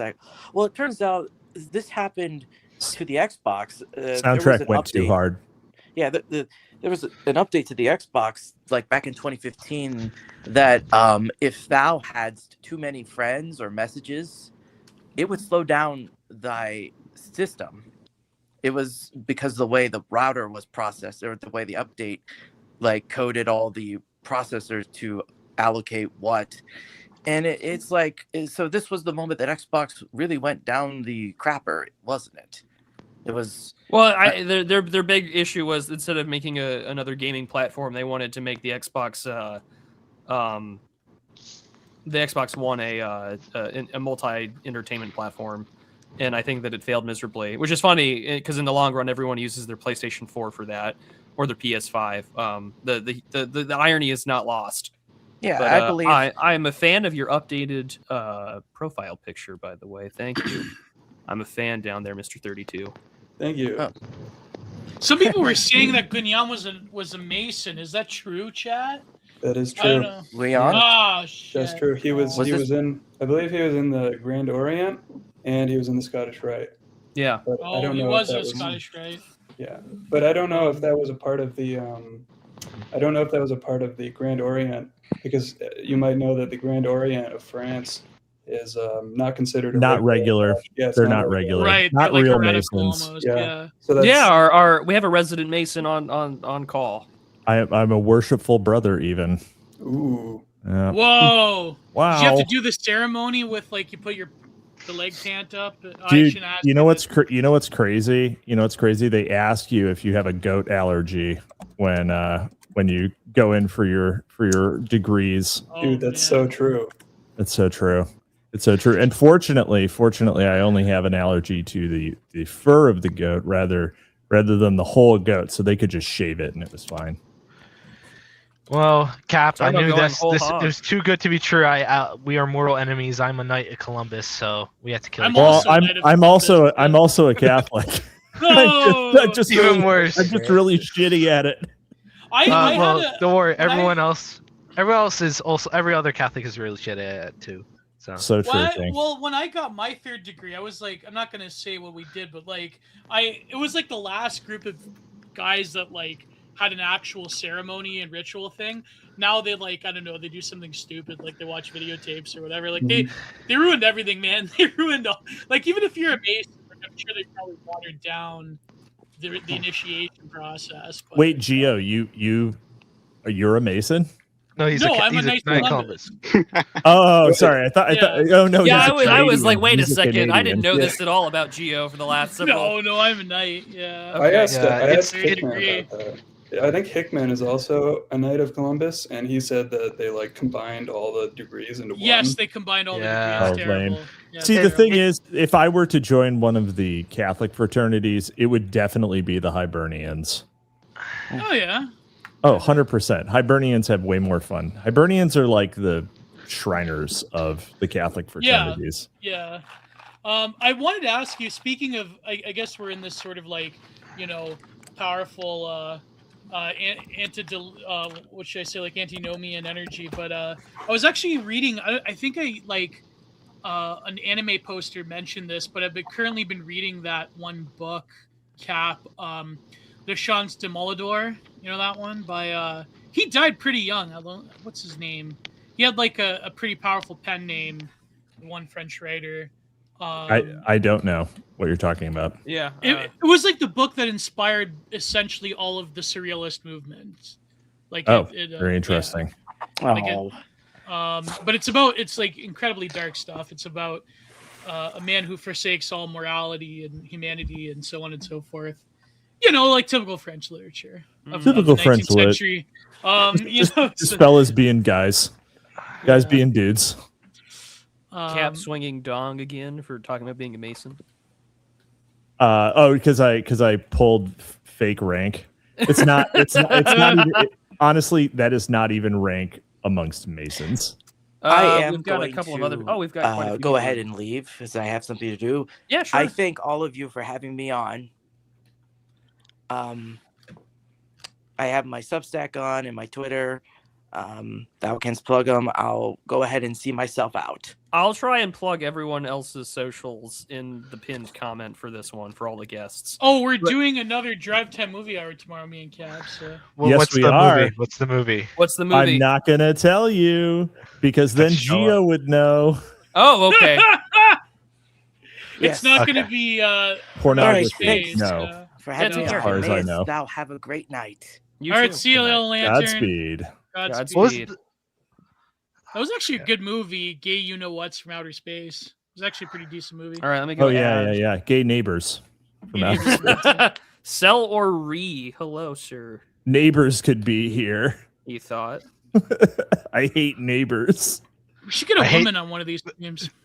The HOA could be here. Yes. As the malt 45 liquor coursed through his veins. The HOA could be here, he thought. I hate the HOA. HOB could be anywhere. I keep saying Drive Time Movie Hour. It's Drive Time Movie Night. Yeah. It is. It's the whole night. With Cap and Mike. Yep, that's right. Cap and Mike. And sometime Mike is gonna crash out too hard and then it's not gonna be Mike anymore. Oh boy. Who Anyways, knows? Celerese. Good afternoon, gentlemen. Hello, sir. I didn't think I would actually get invited to talk, but here I am. Well, welcome aboard. Celery is a tugger. So He's a tugger? Oh, there you go. He's a top tugger. Yep. Mr. J Man, you're gonna have to connect a microphone if you want to come on board. He's in the studio in the background. But yeah, so are you the one who pays them to make book reviews, Celery? No, I unfortunately live rent free. Oh, that's also good. That's very powerful. You get those government tendies. Terrible scum. I can't believe you. How dare you listen for free? I'm sorry, I was just doing That's like 90% of the audience. Yeah. No, I know. I never want to go full Mystery Grove where I deliberately do the kill my audience as a bit thing. Only because you don't have you only have one liver. No, but one. I have kidney, one kidney. So. Yeah. Well, I don't know. Like, I could just threaten to steal the organ. Three. Yeah, I have three actually. Tugger is just two of them don't work. Big Ben Tugger is referred to as the fans of the Sidebar podcast as Tookie's Top mag Tugger. more generally. Mag, yeah. You talk mad shit for someone with only one functioning kidney. It's not oh even my mine. God, no, it's not even mine. It's not even mine. That's the best part. It's like Prude will be like in one of those Gossip Goblin shorts where like it's like the dystopian cyberpunk future where the guy that looks like he was an actual like legit tough guy. The guy that was in Lock, Stock, and Two Smoking Barrels. You know that guy, Cap? Oh, what's Bullet Tooth Tony? Yeah, Bullet Tooth Tony. Like the guy that looks like Bullet Tooth Tony. He's like an organ harvester, and he like puts in like he collects. He's like repo manning people that don't pay up for their like synthetic organs. You know that guy was in a movie, like a Japanese movie, where he's the only white guy. Gio, you need to pay up. Your organ taxes due. Oh yeah, that's right. That's what I was gonna suggest. Cap, you should do Genghis Khan The John Wayne movie. Yeah, you should do that for a drive time movie. Yeah, you should do that. Now listen here, Pilgrim. I got to impregnate half the step. It is. It's literally me. It is just you want to make a character like that, because I do my own writing and stuff like that. But it's like you just make a character. He just speaks like John Wayne, and totally out of character too, totally out of place. But it just works. Because you look at it and go like, wow, this is John Wayne playing Genghis Khan. Everything I wanted. Everything I wanted. Yeah, I mean, nowadays, all we get is Black and Boleyn. Yeah, and I haven't watched any of them, but I'm pretty sure they try and do an accent. It would be 100 times better and funnier if they just talked ghetto the entire time. I should have. Yeah, that's true. That's true. Wasn't that one film? At least would be more entertaining, you know. Isn't that that one film Martin Lawrence where he's a knight? Yeah, but there's a difference between between one where it's played for laughs and one where they're like, no, this is a serious prestige drama, and Anne Boleyn is black for no reason. Oh, there you go. Yeah. Anyways, yeah. Penguin meme. I know it's been totally exhausted by now. So what do you guys think? I have some takes to read. This is some. I want to say there was some to read. There was some popular tweet about it, and there's this guy that replied. Some guy with a gay OnlyFans link in the bio. Rex V. Anton. Are you going to validate the man's take then? No, this is a terrible take. Okay, but before you do that, Beowulf, welcome to the show. How are you? Beowulf. Hello. I was just kind of sitting here, listening to here, and I didn't expect to be here. Okay. Life takes us to strange places, doesn't it? Being snowed in does that to you. So, which is as the Muppets say, we've all got cabin fever. Oh, I love that. It's driving me insane. We've all got cabin fever and what something. Yep. In my brain or something like that. In my brain, that's right. Yeah. Not as good it as is the second best rendition of Treasure Island behind Treasure Planet. So I think it's first because Treasure Planet isn't a musical. No, Treasure Planet is a musical. It's just a Disney musical. There are no musical numbers. It just has a good soundtrack. Oh, I guess they don't sing it. That's the thing. One of my friends was like getting into arguments. So, what's your favorite musical? And he brought up like Disney movies that had soundtracks and songs and stuff like that. I'm like, and he kind of convinced me, but unless it has a stage production, I imagine that I won't count it as a musical. I'll be pedantic about it. We're real theater. We're doing real theater kid. Yeah, if every right winger with a show is a secret theater kid, we're gonna just confirm it here, right? Oh, this is true. I mean, the only way to survive in a media market is to be a theater kid. I mean, I enjoy the theater. I was a stagehand in a high school play, but besides that, it's an enjoyable thing. The theater, but and I think it does allow for there's a place for I'm not total libtard death. There's a place for libtards in my. There's a place where we can quarantine the gays. There is. Right. Well, we just need to give them and just need to make them to theater kids, but we need to adopt the ancient Roman view of actors, which they were just the scum didn't of the earth. Care about basically. So, anyways, this is a take from some owl furry called Savos. Oh God, they all have the same. They have that same. Wouldn't that be a feathery or something like that? Not a furry? Something like that. They have a name for it. So it's like that. I'm gonna pay you guys to review Has Been Hotel, by the way. No, but they all have the same. No, how about, wait, so it's $100 for a series.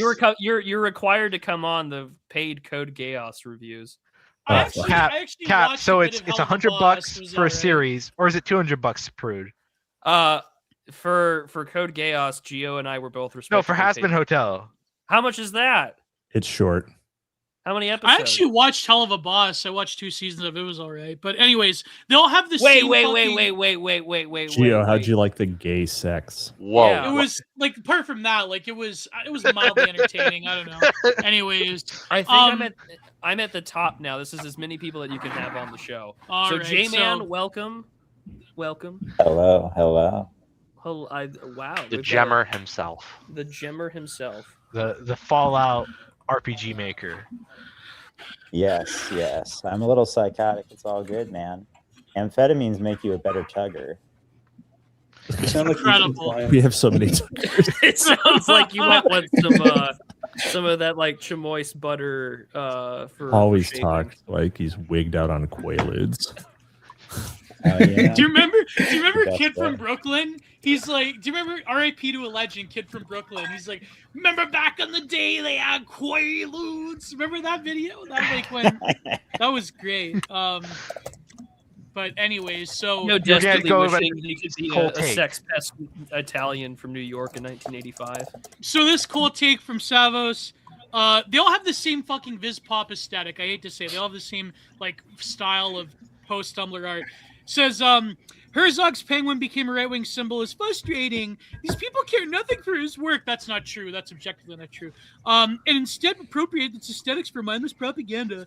Conservation is being obliterated by this administration, but they'll puppeteer its corpse as a means of appealing to morons. Well, I don't know. Obama had a pretty abysmal conservation record. But anyways, so then you have this guy with the OnlyFans in the bio that says, and this really is a gem, an unintentional reverse gem.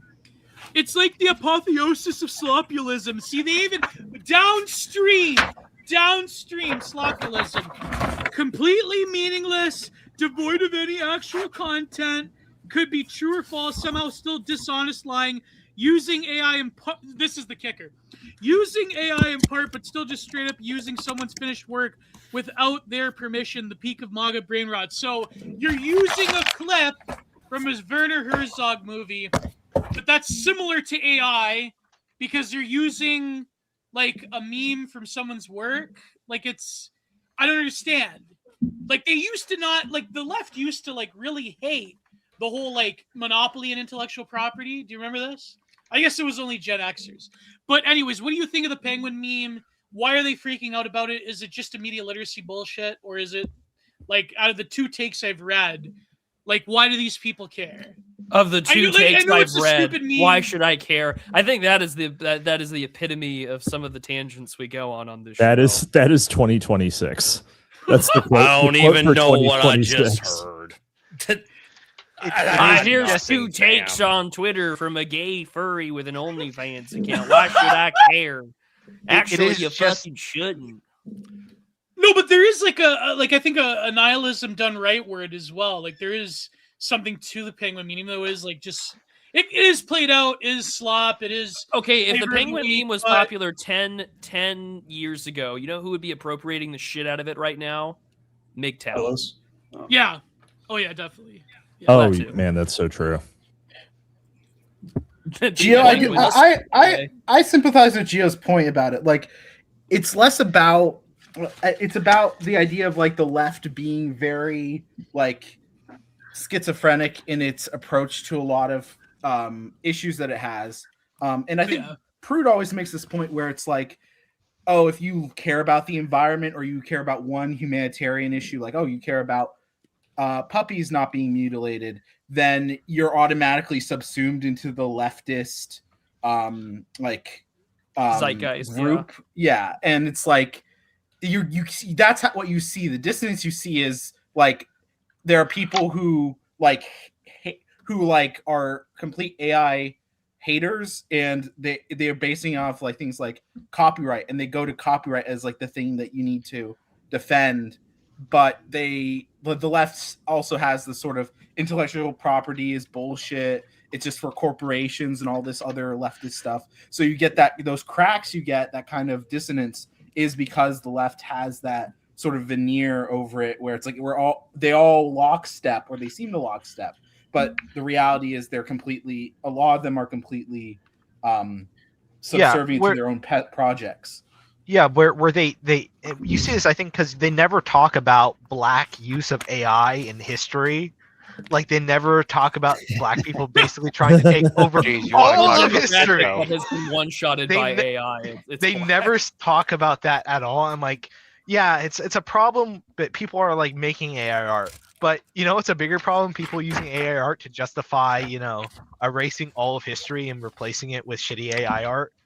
There's like this one guy. You know what? You could get published tomorrow. You could get published tomorrow if you wrote the black contribution to AI. Like there's already AI was invented by Jigaboo Johnson, who tied. There's a long history of like intersections of like black identity and Afro pessimism and technology. Like there was that Kudiaswa book about electronic music, for example. Well, even the boys talk about this too. We could get a whole full circle when we go the black contributions to the minstrel shows. Those were actually significant, but it's a case of the left just doing performative outrage like they always do. Blackest people on the right wing with Cap and Gio both giving their point of view. Oh my god! I'm a regular Clarence Thomas over here. I can say that. I'm Polish. I can say that. Oh my god! But I guess a really basic just a question regular old acolyte of Louis Savant over here. Way to go! A really basic question to the panel would be like, why has it's burned out? It's become total coal with the AI stuff, but like. Why did the penguin meme become so significant? I mean, is it the whole like selling the online Nietzschean vitalist? I'm going my own way. What's the whole point of it? And also these people, these leftoids in this thread, compared it to Sky King, and I cannot abide by denigrating Sky King, but you know what I mean. I haven't seen a lot of AI generation of like the penguin. I've seen like people editing penguin photos to be like in Agartha and stuff like that. But yeah, I've literally seen like the wigger, like they took the macaroni eyebrow a penguin and they put him in Agartha. I've seen that one. I have obviously the one that's for the stream thumbnail that someone posted when I said good morning, because I had posted last night at the snow covered Bass Pro Shop Pyramid, which when we win, all foreign dignitaries, including Benjamin Netanyahu, will put on a cowboy hat and worship at the great. That's right. Put on the Stetson. Put on the Stetson. You will pray before the Memphis Pyramid as well as the Alamo. Hey, making Netanyahu say the Lord's Prayer in any context would be the best. Like you, the man who does that is the king of all white men, or something like that. He might disintegrate. No, I think. Yeah. I don't think okay, Gio, to take. That's what they did with Ruth Bader Ginsburg. Oh boy! I'm telling you this now for the first time. I'm reminded of the phrase "the Democrat plantation." Oh god, they're trying to keep people. Visions from 2015. Yes. Well, the whole idea of trying to keep people in the cage inside of the pasture, and now all of a sudden you have this penguin that wants to wander off into the distance and not be on the plantation anymore. You remember when Candace Owens was about Blexit? You remember that? You want to feel old for a second? Remember Blexit? Oh yeah, there you go. Remember when she wasn't a rambling schizophrenic? So I mean, she always kind of was. She just kind of hit it really well. Yeah, I think there's I don't know. Right wing theater kids, everybody. So I think about the penguin thing. It is. I just see it as more of like we've lost a kind of ability to actually create culturally connective memes. Maybe because I grew up in like the late 2010s where it wasn't so political that people just made up like, the whole like frog on a unicycle meme. It's that boy. Yeah, exactly. So that was like a meme that was like shared around. Harambe was a big one, and it was just not political. Like, it's not the fact that it could be political. It's more the fact that there are two sides to it now, and they have to be a culture war kind of thing. And that doesn't create that creates memes, but doesn't create like a common internet culture or whatever. Maybe I'm just getting too deep into it. You know, we're too divided on it. It's like the centrist take. I always found it to like the main reactions were like mainly just left-leaning people or just like I guess centrist or like why is everybody talking about the penguin like this? Like what? It's just a deranged penguin. It's like I guess it's just you know, maybe it's that Freudian. No, but that's the only analysis. thing that's the only thing that is about the meme's about. It is just a commentary on people are just talking about it being in relation to the right wing online. Okay. Like they don't like. Well, it's because that have video of all fun the with it. Redditors who didn't get it, like they Yeah, were exactly. Like, oh, he's deranged penguin. Yeah. Maybe it's also the fact that they're older. They're just older people. They're just a bunch of Maybe aging millennials. I'm not as plugged in, but They're getting eaten by the orcas and the seals. maybe Yeah, I'm not as and plugged the in. but Zoomers are just like. I just thought like the penguin was it was a cool video of a penguin just going out, and I thought it was Going I out like to his animals death. and like I'm a huge when I was a kid I used to love birds and stuff like that. Well, still I mean it was like it kind of had like this poignant moment of like I remember watching like I don't know maybe you guys don't remember watching it, but I remember watching a lot of documentaries as a kid because I loved animals, and they were always like showing death and like whether it was a predator and prey thing or whether it was an animal being sick and dying, like or whether it was even like baby animals that had to fight to survive and some of them dying.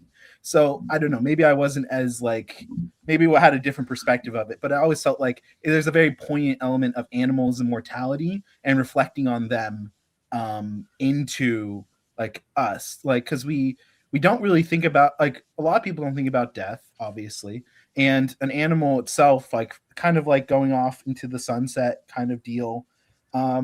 Like animals are simple creatures, and when you get that like you get that feeling that like a creature's going out to die and it's sort of separating itself from the herd is a kind of noble aspect because it doesn't want to be taken care of by it's the opposite of what a normal penguins. animal would do. And ultimately it's just sorry. Yeah. It's the opposite. No, of what- but, I'm but sorry. that's a great You point, kinda Oswald, cut out, because Sean. like the thing is like okay, so purely on a biological basis, it's just a confused penguin. And it's heading towards its death because it doesn't know him better. The documentarians can't interfere. But the thing is, Werner Herzog then gives it his documentarian style of significance as a sort of tale of life itself prevailing in the absence of in the face of like cruelty and absurdism. And now the right wing identifies saying, you know what? Yeah, I think Werner Herzog, he really did capture that moment in a borderline metaphysical way, even though it's about the absurdity and cruelty of nature, like for example, the Fata Morgana documentary. But then the leftoids are getting angry because the right wing is like, oh, actually, I do appreciate this cultural moment, and I think it is kind of fun. So it's like you can't, you know, you don't enjoy things like us, so therefore you can't enjoy things. First off, I have 2 points to make. First, you don't know there could have been a bunch of fish in that mountain. Maybe. So Probably not. Put that in your pipe and smoke it. But really, I think the thing is that they're upset because the very fact, and you hinted at this in your last like sentence, the very fact that the right wing is identifying with it is grotesque to them. Yeah. That is the grotesquerie of the entire thing. We're not allowed to be humans. We have to be moral monsters. Pollution to them. Yeah, it's moral pollution. I also think that ultimately, is a point that they are downstream of us. They know that they're downstream of us. It's becoming more and more apparent every day. I've said the they word have no idea. of normies, and they are like, oh yeah, that's exactly what it is. I can't believe my uncle sends me that shit.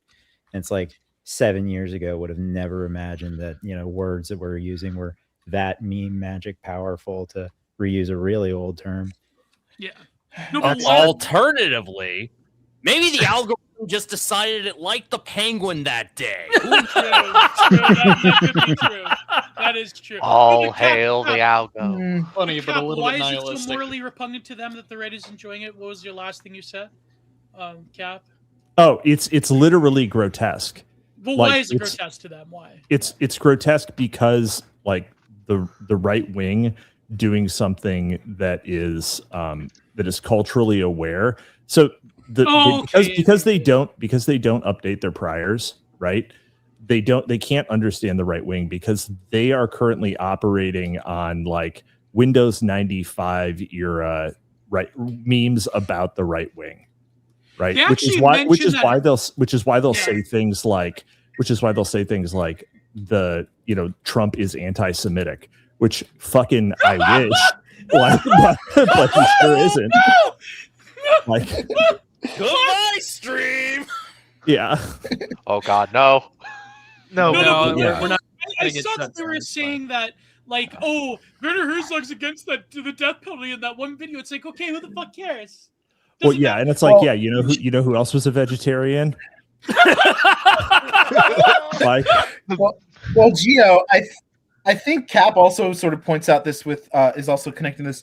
A lot of leftists like going and say like, oh, there's homosexuals and animals, and they kind of like they have that. They always go to the penguin first. Yeah, there's homosexuals in the right wing. Yeah, like I'm talking to one right now. We need more representation.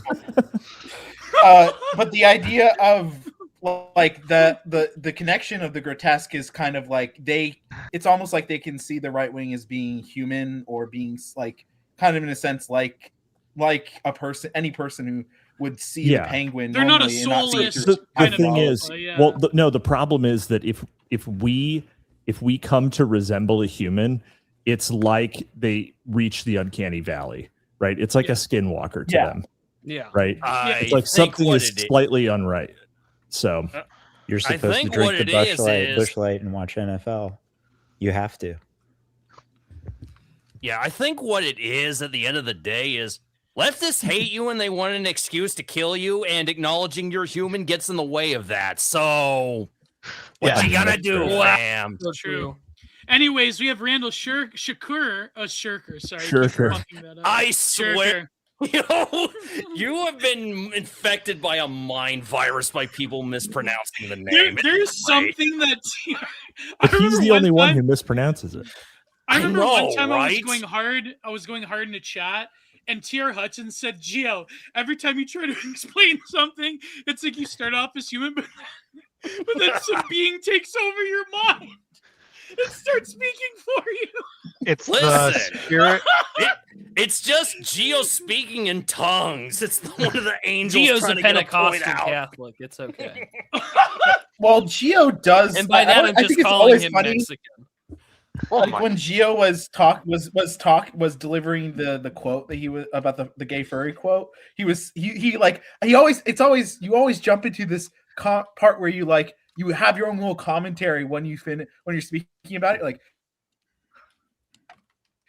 you're halfway through the sentence and then you say something as an aside, and it's just funny to me because it's like Gio's commentating on his own thoughts as he. But thank you, Gio, for allowing us. He's got a podcast in his mind 24/7 on what some young reader had to say. Just remember, Prude. We call Canadians sweater Mexicans around here for a reason. Oh God! He's not Canadian. He's Italian. They're not Canadians. They're Italians. I'm sorry, bro. Right. They're It doesn't work. Gio has a podcast going on in his head all the time. That is true. I never know what I literally feel like I'm the Jesse. What the fuck are you talking about, meme? I just half the time you'll mention something that I have no context for. And you're like, did you see this? And like that, it's become such a recurring bit on this damn show where people are just like, Prue, did you hear about this? And I'm like, no, Gio, I'm not as terminally online as you are, but you have to know about it. It's like, actually, it's no, like Jay Leno. Like Jay Leno. Have you seen this? Have you heard of this? Have you watched this pornographic picture? I think you should, Prude. Oh, so this is what it's like to talk to my father. But I'm Gio. Gio just has two tiny excellent chemistry Gios in his head, and one is dressed up as Prude, and the other is just tiny Gio, and they're just talking while Gio's thinking. I that would be the perfect. Can you draw that, Oz? Yeah, Oz. I need to have like a random listener, but you'll have an the angel and a headboard? demon on his shoulders. It's a tiny Prude and Gio talking. What was anyways, Randall tempting him to say though? Inside of you, there are two frogs. Like, exactly. Gio's going. Prue going. She Gio. could lose some weight, and Gio going. She could gain a few pounds. That's right. Me and ZHP. Randall Shirker, we have on. We didn't hear much from Celery, but anyways, God, I feel like I'm back into. I feel like no, like Prude's not. We're bringing you back. Plaid pendejo. I like that one. I apologize. Oh, that's a good one. That's horrible. No, it's perfect because you insult them. What are they gonna do? Say sorry. Hey, that's all you do. You can just call Canadians racial slurs, except you gotta make sure they're not right-wing Canadians.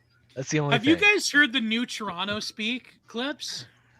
Toronto? I've seen it here and No, there. man, and I am Yeah, I I got am from nothing, Toronto. man. The I new still am not Toronto convinced speak that's is the not same an thing you'll op. hear from out of Dallas, Fort Worth, where it's just it's a thick Indian accent. And How do you do like a boot, but it's Hindi? How do you do boot? the What's your booting, but boot? it's Hindi?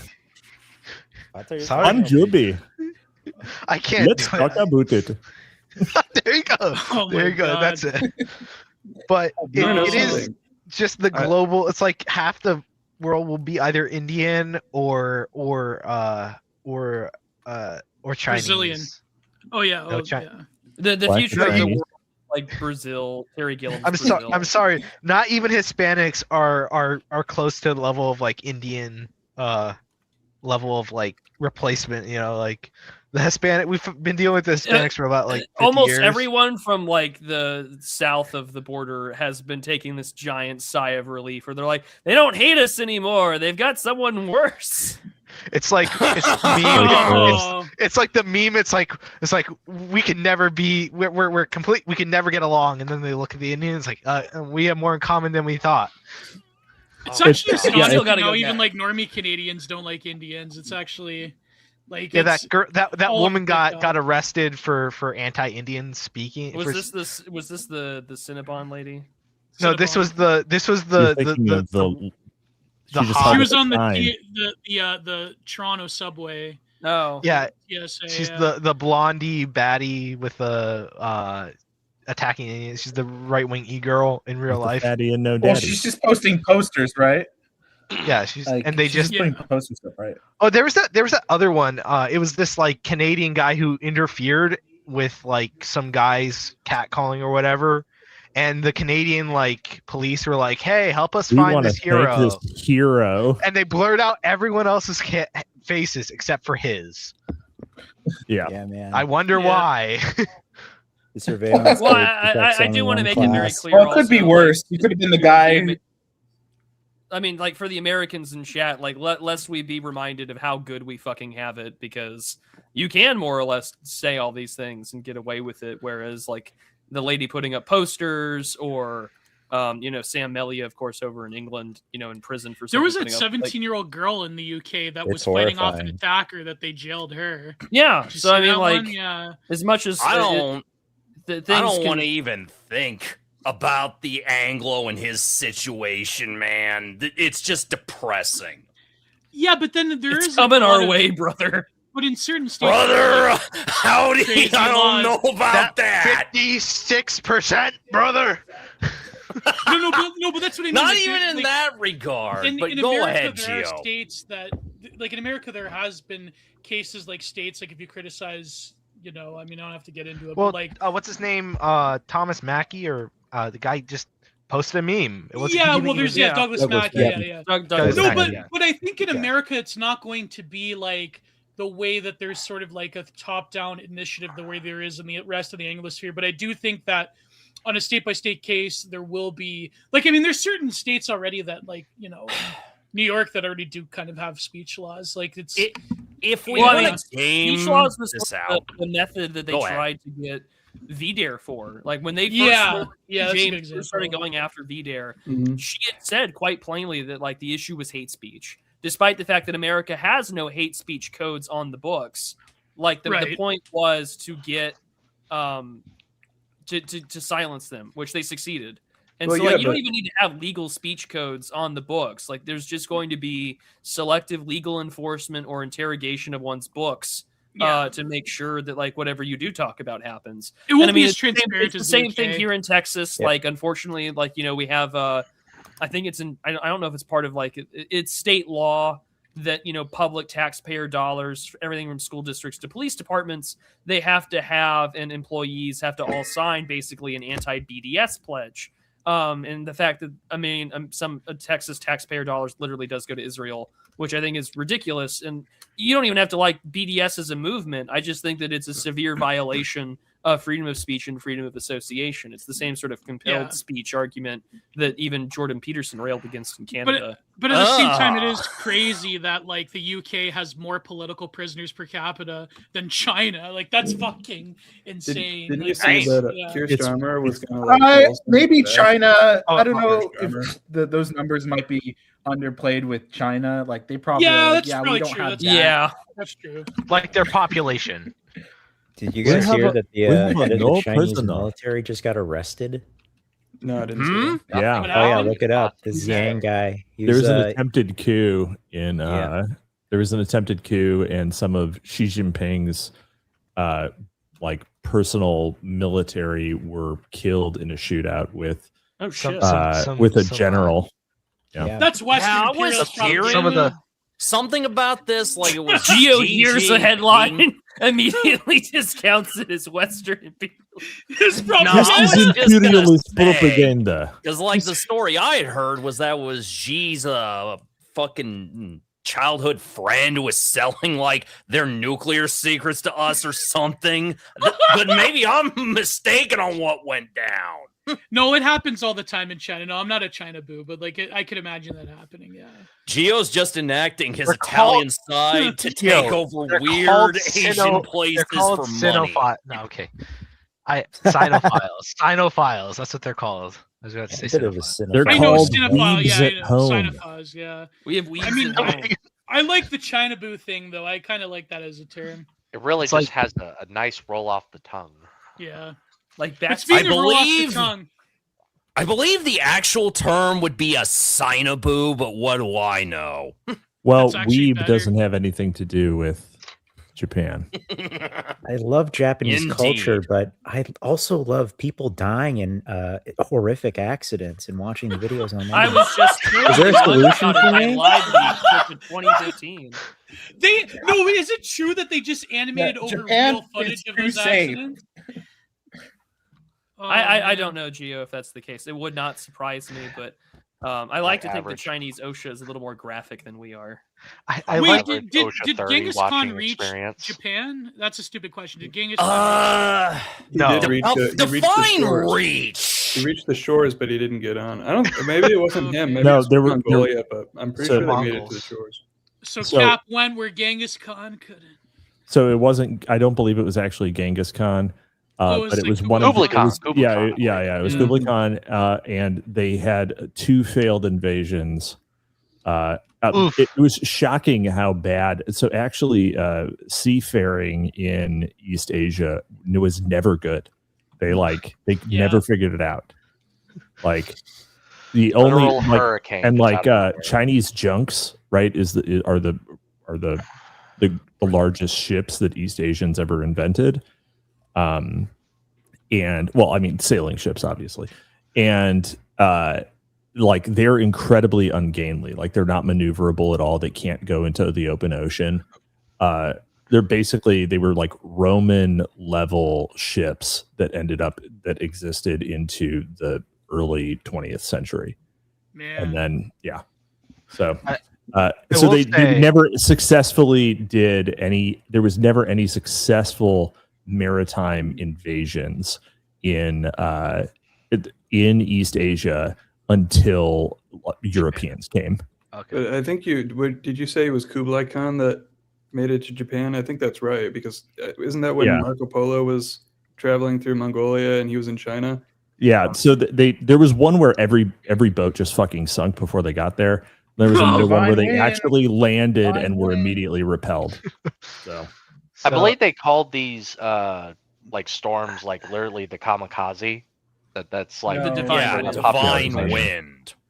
Yeah, but it's crazy though how like the Norse and the Vikings they managed to navigate the North Sea. Like that's have you seen those videos of the North Sea? Like with they always have like the Lust I've seen Deadliest song. Catch. Yeah. No, but like I guess they would go seasonally out. Like it was they knew like they were attuned to like the different waveforms and the seasons, and I think that's how they did it. Have you guys ever read the Kon-Tiki? No, I haven't. When it comes to like the Vikings, Gio, there's a couple of factors. One, they knew how to survive in a frozen wasteland, obviously. Second, of course, ships were pretty well built for seagoing travel for the era, shockingly enough. And third, they just really had a good sense of all the seas around their fucking side of Europe, and that wasn't too difficult for them to get to Iceland and then Greenland from there as a starting base. More or less seems to be the reason. Randall Shirker, if I'm ever ill, you can be the guest host. Amazing. Hey, Randall. Okay, that's good. I'll try not to get the place banned. You sound very familiar, though. I've been around the block. Mags, is that you? Do you dub in? Who? No, it's Dream? not Mags. It's not Mags. They sound eerily similar. Randall Shirker is one of LMD's strongest soldiers. Yes, he is. Indeed. Don't you know? Every part of this is just part of the process to slowly DDD all of you into the LMD multiverse. That's right. That's right. Wait, am I crazy? The Library of Mass Destruction contains every book that has ever been written. It's about to be blown up by Timothy McVeigh. That's right. You know how much editing I had to do to the Magnetic Dream episode because he kept swearing every second sentence? It was crazy. That's how I know this guy isn't Max. I have to edit the Orc Brand episode for House of Leaves for this week. Listen, I have to Gio, fucking edit shit out. that is your divine punishment from God. Slaves. Someone said that my edits are kind of like watching The Sopranos, but on the NBC like cut version for like. This is what happens when you meet a stranger in the Alps. That's the. She was a nice girl. Film edit. Did you? So has anyone else read Kon-Tiki? No. Okay, so Kon-Tiki is this book written by Thor Heyerdahl, absolutely based dude, and he had this theory that the South Pacific was actually settled by people who left from the west coast of South America. All right, and so he was like, yeah, they could totally do it. The winds work that way. It's pretty like there aren't that many storms. Is this the guy who tested it himself, right? The theory. Yeah. So he builds this raft using like balsa wood, literally balsa trees because they were available at the place. So he only used materials and methods that would have been available to like Stone Age people in South America. So he and his homies build this balsa raft and launch it off the coast of Chile and successfully navigate all the way to Polynesia. And it's not even hard. It wasn't even bad. They had a great time. They were just fishing. They never went hungry. It rained a little bit, but the rain was warm.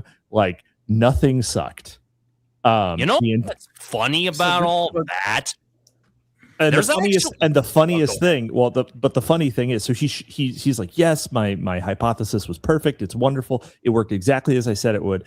And then like 10 years later, DNA evidence comes out, and it's like, no, absolutely, it wasn't settled that way. Like they're not related genetically at all. No, he was just like, this is what happens when you take a Scandinavian and you tell them like you could launch a boat from a place. Oh, there was this book. I was gonna add to that. Like, we know from like linguistic studies of Polynesian and South American cultures that words for things like sweet potato and axe are shared between them. We know the sweet potatoes in Southeast Asia likely originated in South There So there's some kind of ancient contact going on between these regions. I think that was the new spear. Wouldn't it be wouldn't there be because of their contact with like the Spanish and Portuguese or something like that? Nah, this he's talking predates about that. native. He's talking about native languages. There was this book. It is possible that there was some amount of travel, but it wasn't enough to leave like a genetic. Yeah. There was this book That's by right. it was a series of books on Canadian history commissioned during the centennial in the 60s. There was this theorist that posited that the Scandinavians had actually colonized Canada before everybody else, like specifically the Swedish. And even though there's like kind of not a lot of evidence for that, like I mean, I know the Vikings did have contact, for example, in Newfoundland, but he said like the first people in Canada that encountered like the indigenous were Swedish. I don't know if that holds up. But I don't know, but Ben Franklin's circle keeps winning. All I really have is that every decade, Graham Hancock's hyperdiffusion idea keeps gaining in value, bro. That's it. Oh yeah, Cap. Thanks for giving me some material for my antediluvian little fantasy setting I was gonna go and make of Earth and Ice Age. Oh, you're gonna use the Kon-Tiki? You should totally. Actually, there's a movie too. You should totally watch it. Oh, what's Graham Hancock doing now? Still doing archaeology stuff. Last I checked, hitting the podcast circuit, but I don't keep up with him to be honest. He was on Randall Rogan Carson's about a year ago, wasn't he? podcast, like 4 days ago or something. Oh, good for him. I know he was on Rogan a year ago. Yeah. Oh yeah, he debated that other guy. All I really got is that if you really like archaeology off the beaten path, you might want to check out the YouTube channel History for Granite, because that dude's been doing some real interesting deep dives into the history of Egyptology and pyramids and all that. That isn't quite as schizo, but more or less still puts the entirety of Egyptology on blast for being more or less retarded. Oh, that's what my Latin teacher already did indirectly. Have you guys ever encountered like Hotep archaeology? Hell like, yes. There are these black conspiracy videos from the 1990s on this one channel. Mozart was black. So this is one the shot AI. by AI. This is an AI. No, it's actually it's interesting stuff. Like how they have like their own unique like Afro like FBA perspective on conspiracy theories and archaeology. It's like some of the stuff they're saying is quite just the interesting. CIA? A lot of it is gave like us basically crack. the CIA. Yeah. But if you look up like Dob Bailey, guys like this, like it's very interesting stuff. Like I know like a lot of parapolitics people are into this, but I guess like I mean. I don't want to like say it's all like it's all like everyone's black, like the Druids are black or whatever, but like I guess a lot of it is kind of like everyone's black. The Italians I'm just are black. imagining a CIA officer like not a sweeping conspiracy away theory. cool cigarettes from the base of the Aztec pyramids. They can't find these. We have ancient Aztec menthols. They're taking the black and milds away from the they're taking them out of the Egyptian pyramids. Gotta hide those Lotto Swisher stumps, sweets just out like of, throwing them King out. Tut's tomb. One black guy, smell this one shit, black you're guy dead. walks into the pyramid, starts sniffing. He's like, "I know you took something. I smell the vanilla and mint." They have like this weird intersection between like Gnostic occultism and archaeology and Hotep theory. I can't At describe it in one podcast. 100% of black people believe in the Nephilim. That's true. 100%.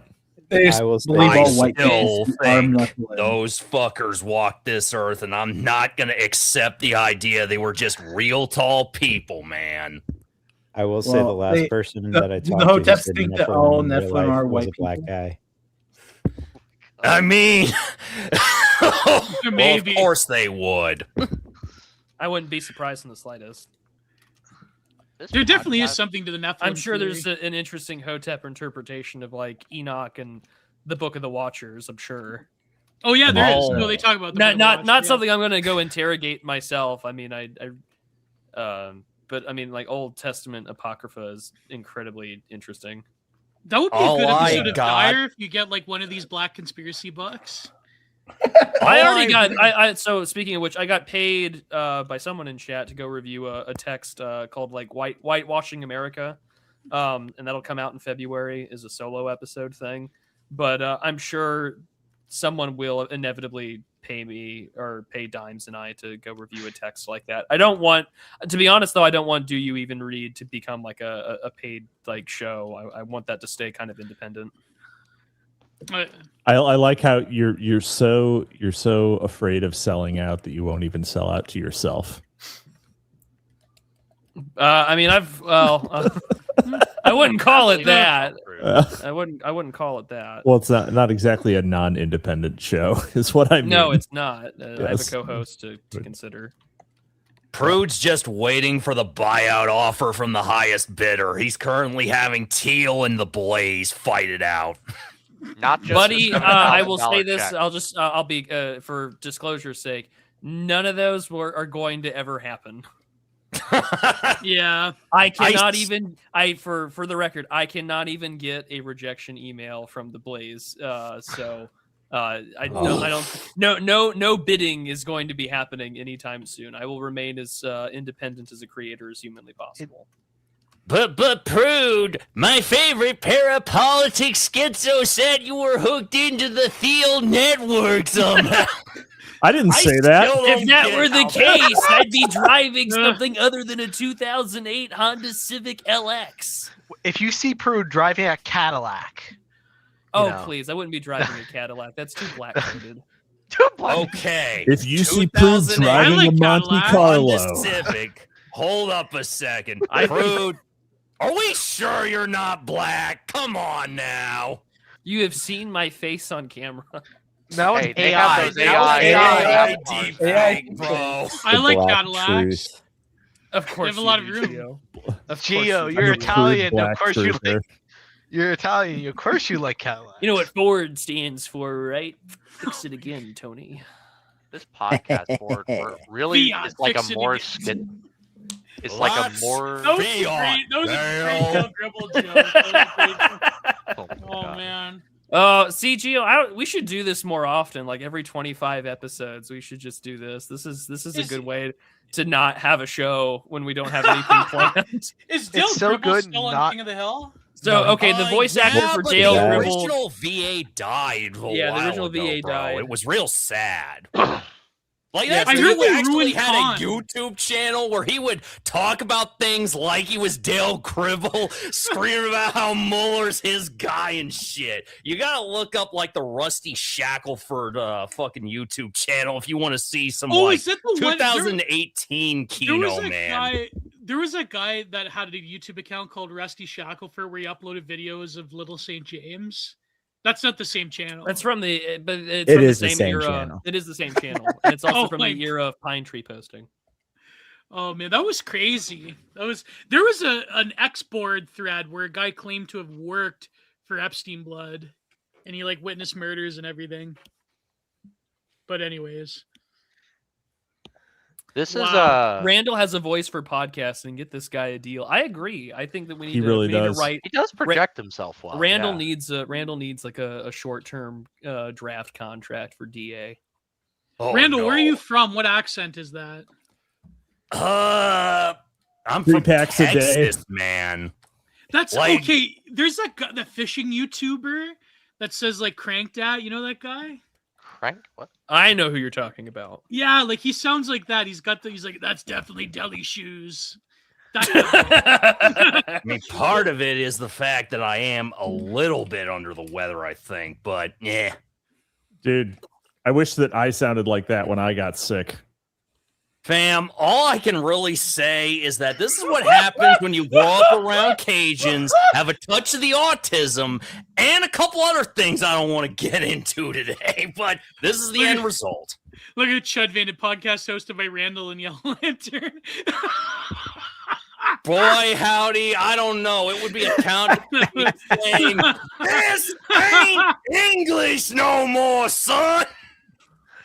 This reminds me of my job site, of my work. He's Prude on meth. I take that as a compliment. This Tell him reminds me to of talk that about time I got pot-bellied goblins. HPV. Do you remember Alex Jones used to say pot-bellied goblins? That was like he was Pot-bellied talking goblins in European style. Is he? socials. Now, is he getting We in take bed care with of the the goblin? baby. Is he Kissing a goblin? Okay. Actually, on a scale to 1 to 10, how much is Trump getting into bed with the goblins on the Minneapolis thing? Is he just in the bedroom? We call them light bulb people. Come on. I got a better answer. They're not Depends on hot how attractive he finds them, because I'm still not convinced he does not have 5 different side pieces in the White House, bro. I don't. Well, Well, he obviously has a type. He said he didn't participate in that world in the Howard Stern interview. Yeah, so maybe he does have a bunch. You never know. This is a man who doesn't jerk off. I mean, he doesn't. No, but the way he described like decades before gooning, he described it as like a subculture. Like I'm not a part of that world. Like it was. That's what you're saying, Ken? I don't know. If he had anything like that, you'd think there would be like at least some stories about it. I mean, leftists are like desperate for like anything. P-Gate. Remember P-Gate? Yeah, exactly. Do you remember what was her name, Amorosa or whatever, saying like, "I've got a tape of Trump saying the N-word," and it's just like it never came out. I feel like I remember that. Yeah. I feel like you would have released it if you did. I would think that leftists would be chomping at the bit to get something like that into the public domain. Are we talking about want you the to know it's grabber by the camping. pussy tape? I love it. It's the only thing that he's ever said that's like come to light. None of these other ones have. And it never All mattered. I got is I listened to that. I was expecting it to be bad, and I'm like, I have heard infinitely worse things at a fucking construction site in a fucking Xbox. I was about What to is say. this? I was about to say, yeah. I will say the people who were offended were definitely not those kind of people. Well, it's not even like this. It's It's like- Hulk Hogan tape. Remember the Hulk Hogan Leftists. tape? The thing is that like leftist men will not admit how they talk because they talk that way too. Oh yeah. No, but Cap, they're allowed to say the F slur now. Are They're they? allowed to say it. Total Yeah, no, right wing victory. Yeah. No, Dark- what's the old? I think it's the Nightmare Vision tweet, or it's like they'll call you they'll call you gay because they know it's the worst thing that you can be. Oh, When no, you but are they're allowed to famous. say it now. They're allowed to say it. It's Yeah, they do. They They are got the insulting F-word right wingers. passed back. Yeah, they are calling right wingers the F word. I'm not gonna get. Well, of course, because at the end of the day, And write everything about is what you know. performative outrage for these people. Isn't And that then- like and the then worst the insult they can think of, though? No, the response is like, "Oh, now it's okay to call people that word. It's perfect. We're winning." No, there was That's like Taylor the only Renz was response. saying that. Yeah. Yeah, He yeah. was like, "You're allowed to say it now. Like we're allowed to be hateful." Like no, but the thing is, like, I feel like this is a good topic to switch to more like I guess a serious point. But like, I feel like Gio. if they were to have just like I said a few weeks ago, I know it's serious, but like if they were Serious just hat, allowed. If they were to have just Furious allowed Hat the wants to talk chuds- about worm breeders. Understand? Oh my god! What? If they were just, I didn't say I liked Hell of a Boss. Okay, it was mildly entertaining. It wasn't that great. Okay, but anyways, if they were just allowed the chuds to have a little bit of like that type of early 2000s excess, where like you could probably like say like expletives in Xbox Live, and you could have like giant tits in the fucking volleyball video game. Like I Is feel like that would've Gio been tying perfect this into Gamergate again? I was about to say us. No, it's that all offer downstream. expired after 2016. I don't think that's gonna work. No, but what Well, I they're mean not. is They would've can't. They kept can't it go back. going. Obviously, They can't Then put the you genie wouldn't have back in the had bottle. like we would have had President Newsom by 2016 we would have had President Newsom. Like it You wouldn't mean have President Clinton. been or President Clinton. All Sorry, yeah, right. President Clinton. Yeah. So like No, the other Clinton. The other Clinton. Oh, all yeah, right. Hillary Clinton. Yeah, we would have had a Hillary Clinton president. Bill, Like, pass the baby. Oh no!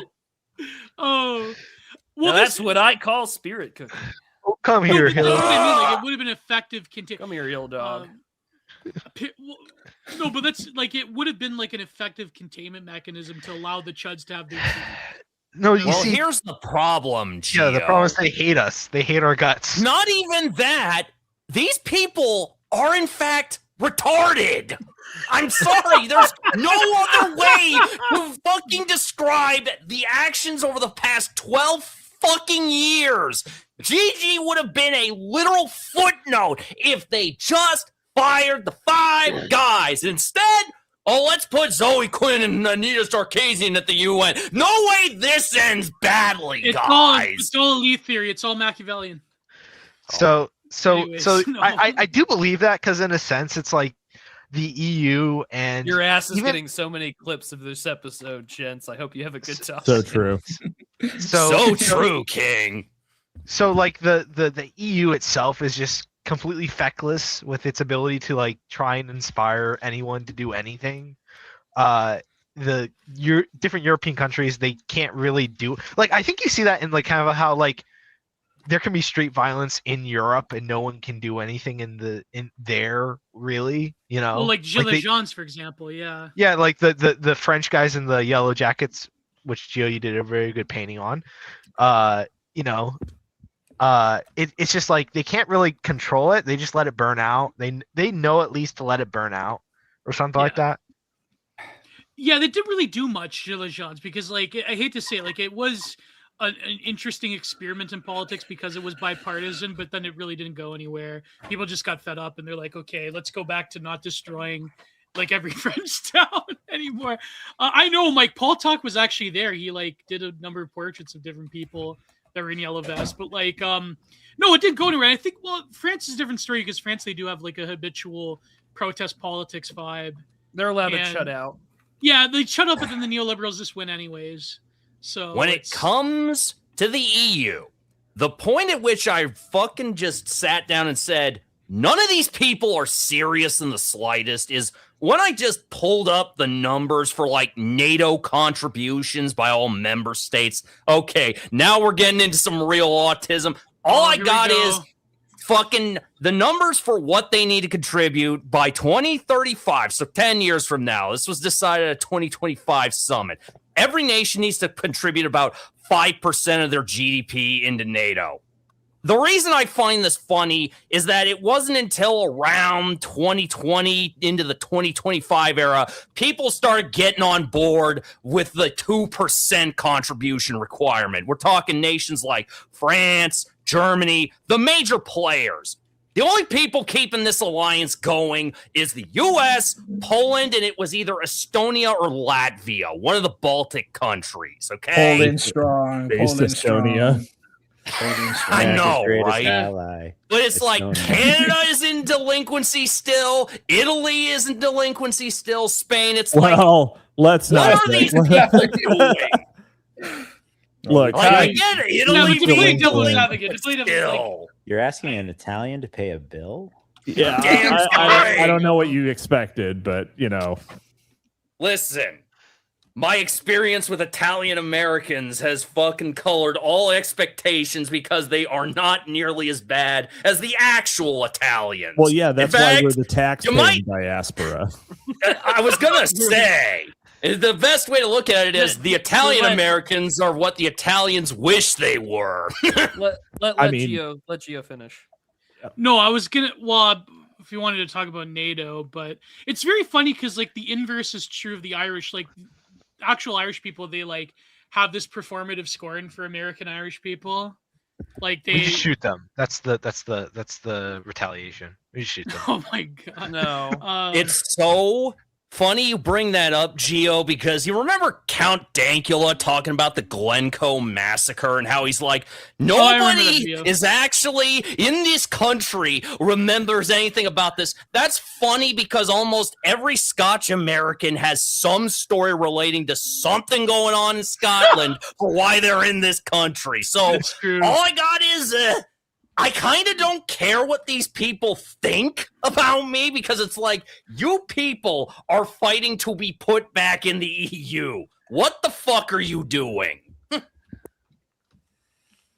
Well, they kind of just have more expensive goods and just as many migrants. So, to be fair, I know, right? It was so disappointing, but 20 years later, because it, like the sort of like libtard undertext of the subtext of like, well, this is a world without Blairism, and this is like Brexit UK. But Yeah, it's this like, was no, that was Morgoth's take. Yeah, like I mean, it is a beautiful movie. It is like I will stand the 28 franchise because it's like, you know, my childhood, but like at the same time, it, like they do have an invention of reality as opposed to what actually happened, where Blairism more or less took over, and there's more migrants after Brexit than ever in the UK, and it's just like a total denial of reality, which I think like it's like media literacy is such a strange debate that way, and it all boils down to like what we say the interpretation is the actual interpretation, and if we can catch you up on it, it doesn't really matter. It's like I don't know. I mean, I do think the film is like a sort of like beautiful coming of age story regardless, but I just feel like that narrative is such a boomer UK like labor voter nonsense. Like Brexit didn't really do anything in my opinion. Like, I mean, it's not my opinion, it's actual fact. It didn't stop a single migrant vote. Yeah. It's yeah.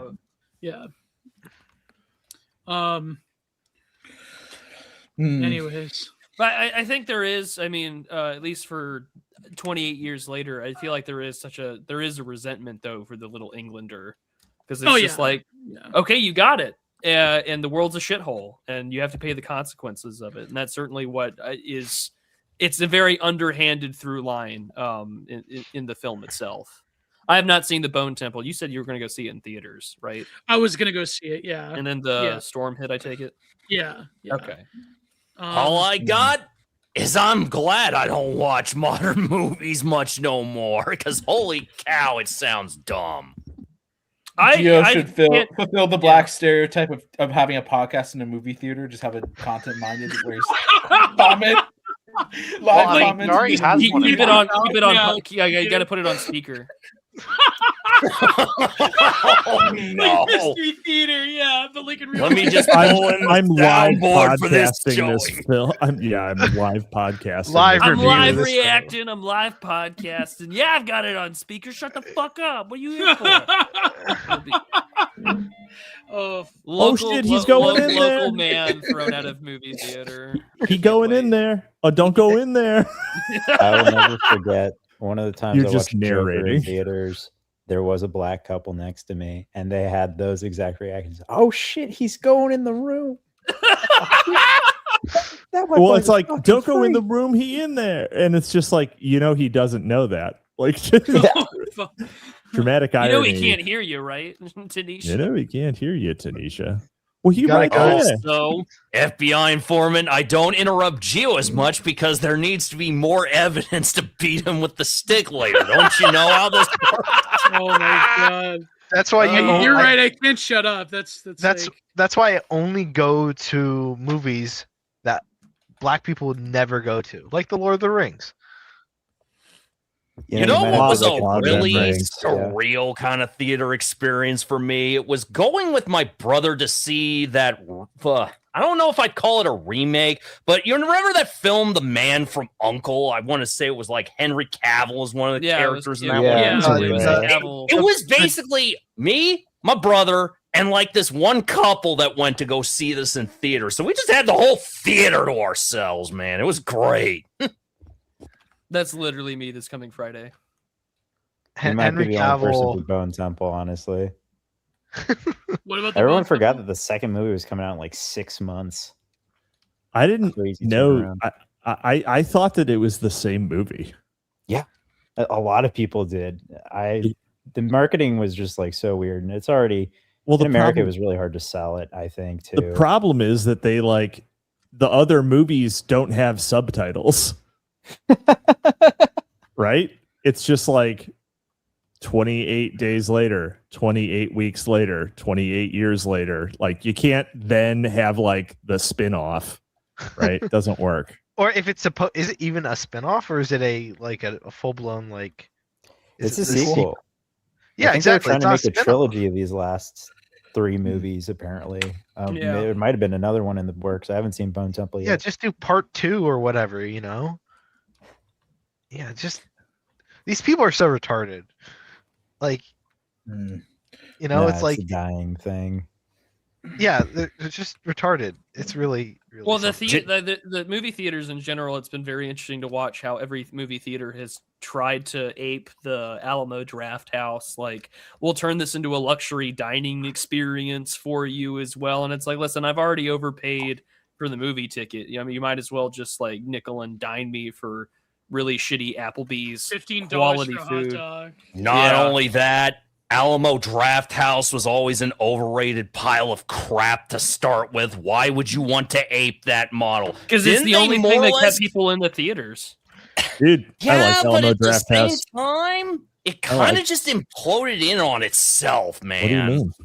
Why would you give people alcohol in a movie theater? Like, that's just a recipe for disaster. Well, at least in America. See, you know what? That's the tax. You're paying the end tax. Yeah, the neighbor tax. That's really what that is. But Yeah, I mean, like, it's the Alamo Draft House is also a great place for like aging soy-lennials to go to like fucking trivia night or whatever. Like, it is trying to ape the last place of a quasi third place, and I think that's the one reason why it makes money.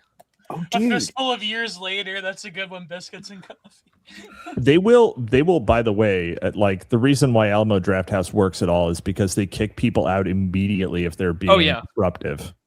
Like it's pretty much it. They are total fascists. It's amazing. You know what's funny? I said this multiple times because Sean mentions in 28 Days Later, I like Christopher Elkinson. Me too. But the thing is, like, it was an overreaction. Like, they, of course, did not know that the world had contained the island. But in a lot of zombie films, most of them, the villains are unintentionally correct. Like, look at fucking The Walking Soy, as I've ranted many times. Negan, correct. Governor, correct. Pennsylvania National Guard, correct. Oh, and by the way, Rick Grimes, all the Multicultural heroes. Coalition, not correct. They destroyed. Rick Grimes and Michonne has destroyed every fucking community they've ever touched. Well, if we're gonna go down that road, Gio, I'm certain you've played the Walking Dead games. The only person who's objectively correct is Kenny, and that's simply because fuck you, I'm saving my family. Touch kids. Every zombie film is this way. Like, it's just an inability to actually extrapolate what would happen in such a scenario. Like, the only ones that are I hate to say this because a lot of AI is slop. The only zombie content that's mildly interesting are those like AI zombie narratives on YouTube. Like, I hate to say it. There was this one great one where the zombies evolved. No one has watched that. No one else has Gio, watched it. Just you. If you want to talk about good zombie media, This reminds me of that time where Gio was like, you know what's really good? I watched this video. I watched a whole channel of them where it's just, Elsa and Spider-Man and they're going through their day. Oh, God. I never said that. I'm pretty sure you did. I'm pretty sure I have it recorded. It's like I barricaded a street sign during the zombie apocalypse. I barricaded myself into Tim Hortons. I made it a fortress during the zombie apocalypse. I called Five Nights at Freddy's at 3 a.m. and he answered. Gio, every Reddit copy pasta. At least you have like an excuse that you have a podcast. Listen, no one else. I mean, like, besides the most like normie people, I guess. These scales get some views, like there are whole channels that just read like X threads, export threads. There was we know you're a Neckbeardia fan, Gio. Oh my God! Thank you for someone bringing that up because I was about to say like there was Neckbeardia. Is that the one where it's like the Scottish or Irish couple that does it? Yeah. Generations. Because I remember there was I know it was Neckbeardia that was the couple. I don't know if there were any others that come to mind. Well, they have like a second guy, he's guard bro, I think that's his name, and they just do I'm literally gonna have to fucking look it up. The only thing I liked about that, well, the only one show I really wish, because I think the guy who was writing it never posted again. It was the Emperor. A guy gets a second into the 41st millennia, and he is able to help the Emperor prevent the Horus Heresy. That was actually pretty good. I like that. No, it well, no, it wasn't Neckbeardia. I'm now literally like trying to. But yeah, while you look for that, all I'm gonna say, Gio, is I actually reject the idea that slop is even a meaningful term at this point. Because I'm gonna be real. I mean, it is overplayed. It is not even overplayed. I think it's unironically a thought-terminating cliche employed by people that are just mad that they're gonna be replaced if AI creation continues on the pace it's on. Because let's be real. It's not even most about of these creators, people complaining about it, they were never going to. Oh, it was Nick Beardia, but like 5 years ago, it was Megan and James. I thought that they had said they were getting married. I guess they're not relevant, or I guess they're not married anymore, or she stopped. Yeah, I think she. I don't know. I think it's just she. I don't know. Do you guys want to talk about I'm not crazy. I'm good. I'm good then. The what meetup? The influencer meetup, like with Clavicular and No. Tates. No, Okay, no, let's talk about that.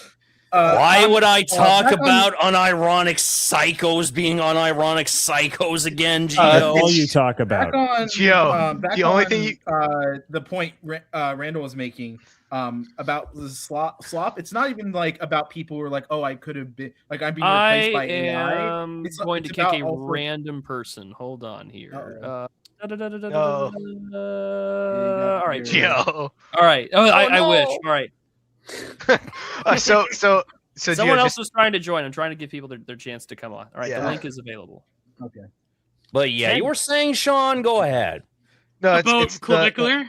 Yeah, it's just like you just gotta. No, I was it's just- just you.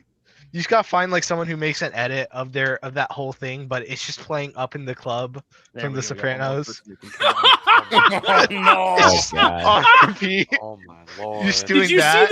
see the video of like all the foods like shitting themselves into the fryer, like the potato Oh my shitting God, into yeah. fries, or the spring Gio. rolls? I, for one, am Stop. glad that an underprivileged Memphis child is not getting food today because of that video. Explain to me, how are they saying So that AI... I do appreciate the fact that, like, you know, I think it's the old James Kirkpatrick tweet where it's like the American dream is just trying to make enough money to escape the consequences of like 1965, and it's just like the whole point of the like gamer dream now is to like make enough money so you can afford RAM that's been bought out by like AI data centers. Oh, that's even funnier to me because the entire situation is the fault of every memory manufacturer basically fucking winding down factories to manufacture DRAM. And then people ask, you're going to fucking spool them back up, right? And they're like, no, because the last time we expanded capacity, we lost money. We love this situation because we get to jack up the prices, motherfucker. You think we're doing that again? Fuck yourself. No, this is why More or less the fucking response from Crucial, fucking Samsung, all these fuckers, man. No, this is yeah, why, you were like saying. Sam Altman This is the blood. and like all those AI people, like Elon Musk, putting out this AI slop. It will unironically lead to the Third World War because then China will have to invade Taiwan because of the data centers, the chip manufacturing, and then America would have Here's to the get involved. problem, Gio. I'm not You're saying it's gonna aware happen. of I'm not saying like it's gonna happen. CXMT and all these other memory manufacturers China's got that are slowly worming their way into the markets. Well, Yeah, true. Yeah. the other problem is I actually am not convinced China has the capability as of right now to even launch an amphibious assault on Taiwan that doesn't turn into a Syracuse expedition for them. That's just my take, but gaming that out is really difficult. Yeah, China can just play the long game with Taiwan. True. Because, here's the other problem, right? They wouldn't even need to invade them. They just have to commit more economic war towards them. I don't think they would have to physically invade them. Yeah, that's kind of the thing about it, isn't it? Is everyone a rational actor in this situation? Do you really want me to answer that? No, but I mean... Oh, let's go. Let's go. I don't know. The one, Okay. the only. Donald Randall, Trump hold on, rational Randall. actor? There's Maybe a he's level of really rationality green. to Z. There's a level of rationality to Z, I think. But I don't think... I think the whole, invade Taiwan thing is just bullshit. yeah. It's China's final warning. I don't know. I could be wrong, though. I could be wrong. I just... Oh, shit. Sex Freak. We have Sex Freakman on. Oh, no. Oh, And he's got ladies. He's got an How's it he going? does have headphones in. I This have is a heard of classic, this man many times. classic Sex Freakman move. Just not having headphones. Turner Classic posters. Good old Sex Freakman. He always says that. That's his catchphrase. Where are my headphones? Foundation That is sales Sex department unpaid? Where's his headphones? He says he never has them. Well, so yeah, We I know. asked him with He his says he owns a headphones. pair of headphones, but he's lost them all the time. Gotta send him a pair of headphones. You know, He's an unpaid intern. What do you think? He's made of headphones? He's Come just on. a young man. How many pets of headphones could he have? you can use his AirPods. That's exactly They right. say use his AirPods. They say. You know, the new ones, they're basically hearing aids. They'll They're give so you small. ears aids, they say. In the future, you're just Hearing gonna be born aids. with That's what I'm gonna AirPods. give you people if I speak any louder. All right, I'm gonna filter out some more people because others want to join. So I'm gonna be. Hey, random. I can leave right soon because I'm. It's a little. Offer I've been on for a accepted. You while. have work to do anyways. But wait, Gron. one Tiny second, little one Geo second. and a tiny little. I Prud on am. somebody's I shoulder. just finished them. I DM'd Geo. I can't DM. Oh, you are they two, on? Or did you tag so- us on Twitter? I will put it on screen. I can tag it on Twitter. The thing is, I couldn't come up with an actual like punchline for it, so I'm gonna be. So I just left a blank template so you guys can make your own. Excellent, let me excellent. tag you guys Just making a meme template. But I sent Geo it. Nice. All right, Geo, Oh. DM it to me and I'll put it on screen. Yeah. All right, Oz, it was good to have you on the air. We will be doing this again. All right, let me just tag you guys on Twitter so you can both see it. Excellent. Hello, the internet. I'm Finally- listening. Yeah, Oz. Good to Finally, catch Geo's you. checking Right. his. Yeah. His DMs. Great. Finally, Geo's checking his DMs. Sorting the through locker. his Rolodex of e-girls. Okay, going to Prude on Telegram. Telegram. Before I split, I just want to highlight a comment. by Oh, there we Spencer. go. Oh, this is perfect. Save the image as. So I what does the lied. poly market say about invading Taiwan? It's a good. Huh? question. What's that? Sorry. What's the poly market Geo. say about Low invading risk. Taiwan? Please, Low no, risk. We're not doing the poly. We're It's not. gonna This happen. isn't a Twitter space. Doing predictions of geopolitics with Polymarket. Let's go, folks. This isn't A a fucking. That's when bunch you, of this is when you brain-dead know that I have monkeys. sold out when I start saying sponsored by Kalshi. According to will Xi Jinping visit Taiwan? Buy yes at 27 cents down, no at 76 cents.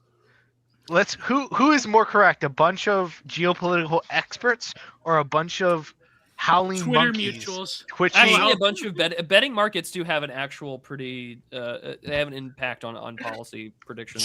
China x Taiwan military clash before 27, 18%. Hey, the Davidson window. You still got a chance. China's found a warning. Yeah. Let's see. Did you guys get China's final the Kalshi. tweet I sent out? Or No, I got the image. I'm gonna go put it up on screen. Hold on. Oh, remember we had the bit Prude like we could name a stream China's final stablecoin. That's true. So this is our. I like this.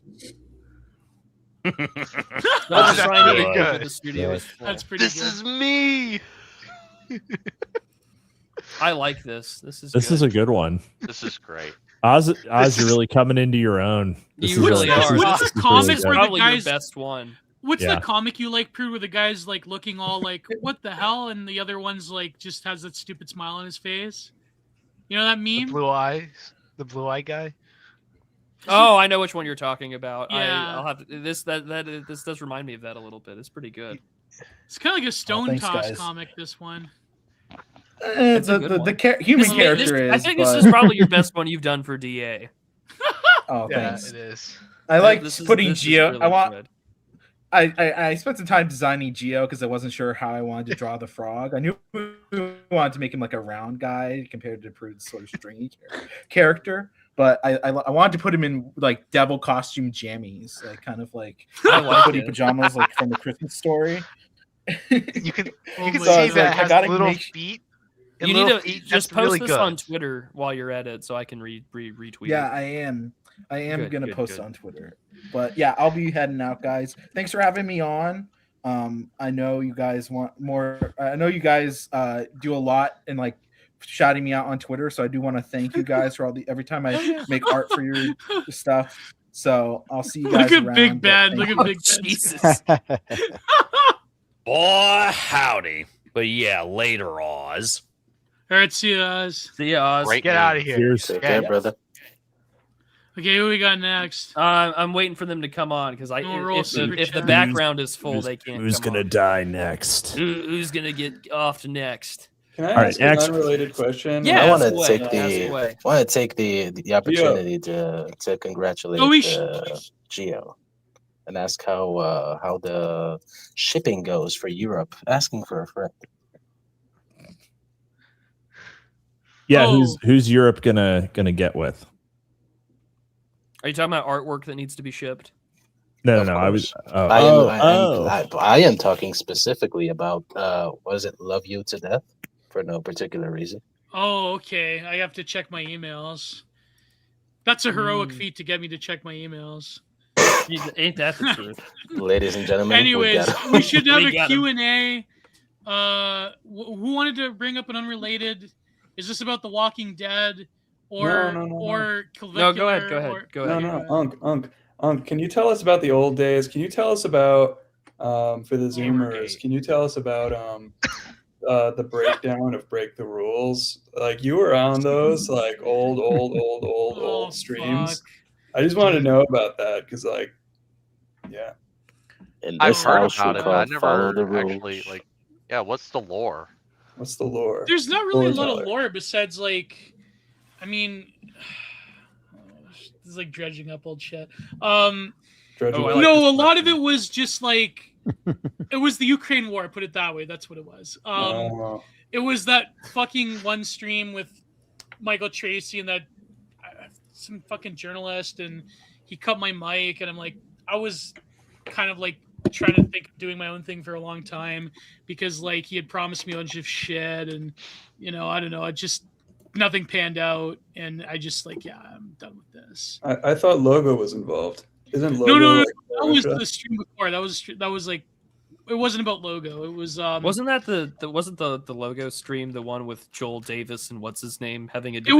It was Alexander Bard, Joel, Paul Town, Logo, John Pellick. We did two of those. I watched that one. Those are great. Yeah. No, a lot of it then Giorgiani refused to come on because I'm a Catholic. And then what happened was he said some shit about wanting to G-word-eyed all Muslims and Christians. Funny how he leaves out one of those Semitic religions. And then Lev did this moral posturing thing, whereas me, I'm I don't really care. Not here's the sad part of it, because I actually quite like Giorgiani's work. I mean, some of his work I think is crazy, but even to this day, not everything he says is bad. But then Lev's make a big deal about it. He's I can't abide by that. Then as soon as I go off, as soon as I quit, then he has he becomes now BTR is the Giorgiani show, and I'm Lev, what the fuck? And then I was well, he didn't say all people of any Abrahamic faith. I'm okay, fine, that's very very interesting. So I don't know, it was just I felt I was being disrespected in that one stream in particular, and that's what it was. It was just whatever. And I have no ill will. I mean, well, I'm not gonna lie. No, I don't really. Sounds like every group chat firing squad ever, man. Yeah, it's just it is what it is. I mean, we and Lev went our separate ways. He obviously had a different vision for Break the Rules, and that's fine. It was his show. And he does stuff with Giorgiani, he does stuff with what's that guy's name? Neil, Gnostic Informant. And I don't know. I just whatever. It is what it is. I felt I was getting tired of the whole debate show anyways. It's just it was, I'm not going to lie, I did have a lot of good moments in BTR. It was good for what I do. And me and Lev did have good times. I'm not going to lie, So I don't have total ill will towards him, I guess. It's just, I wasn't making any money. And then that fucking thing happened with Ukraine. And that's what it was. That's, So I don't know. Lev does what he does, and he's good for what he does. And I mean, he's got a lot of views now and followers, and that's fine. It's just, that's what happened. That's what happens. Things fall apart. People go their separate ways. It is what it is. I mean, I was bitter about it at the time, no doubt. But it's just, now I think about it, I'm we did have good times. We did have good times. And Lev, he could be when he was on, he could be good. It's just that's what it is. Anyways, those are fun streams. They were fun. They were very fun streams. I gotta admit, they were very fun streams, and I'll never take that away from it. I had a good time. It wasn't all bad, and I can now that it's been 3 years, I could really think about it. Like, we had good times, and that is what it is. I unblocked him on Twitter. If he ever wanted to talk to me again, it'd be fine. But whatever. Dear God, does show for 3 years. Does Logo have you blocked? Yes, Logo has me blocked. He blocked me as well. You know what's funny about Logo, though, is I always paid him more deference than his former best friend. And I think Logo, even to this day, I know like he's full of shit and he makes like ridiculous dichotomies between things. I do think Logo is an interesting thinker. I gotta admit. That's true. Logo has very good literary taste. I absolutely thought that. I thought that I remember I asked his friend, he blocked me like literally. I didn't even like interact with him, and he just blocked me for like no reason at all. That guy is just really sensitive. But Logo, I always thought he was far more resilient, like far more intellectual in a way. And I was almost like, I don't know. No, it's because Camp Out became a DSA cell, and then Logo became like a MAGA communist. So it was like MAGA communism. There's an oxymoron. Okay, is that a Russian or Chinese psyop? Here's the problem. I'm not even convinced it's That's a an psyop Arab at psyop. this point, man. It's an unintentional Arab psyop, if anything. It sounds like what my father describes himself as. Mr. Wolf, welcome to the show. Hello. How are you all How doing? are you? I'm good. Haiti Wolf. Hati. It's Norse mythology, the twin wolves that chase the sun and the moon. Not the west side of Hispaniola. Hati is the one that chases Reading the wolves. I just kind of got inspired after reading Evela's work. Very nice. That's pretty Which cool. one? Hell yeah. Hati is the one that chases the moon away. So I think you meant which book? Revolt Against Modern World. You want to know something funny? I read that in high school, and my history teacher like walked up to me and he was like, "Can I see what you're reading?" I'm like, "Yeah, sure." No. And he looked at it, and he nodded, and he did the like lip thing where you're like, and he was like, he gave it back to me. He's like, "Pretty cool." I have no idea what that is. He probably didn't. Just probably just not. one Showing it to English, him, just like, an English shaking their teacher just heads. glad that someone in this class is Reading a book. Yes. Oh God, he's reading. What's he reading? Mein Kampf? Oh, okay. I don't care. I think This is my last school year anyway, then I get my pension. I wonder if teachers are actually afraid of like male students that read books. I wonder if that's like a thing. Gio?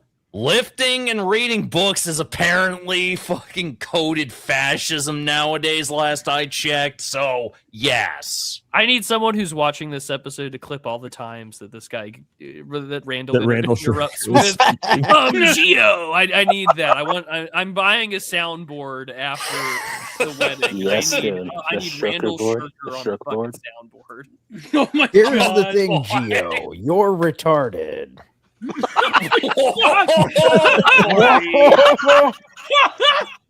love our retards, folks. We love our retards. Did you We see? love I was our retards. They're the finest people we know.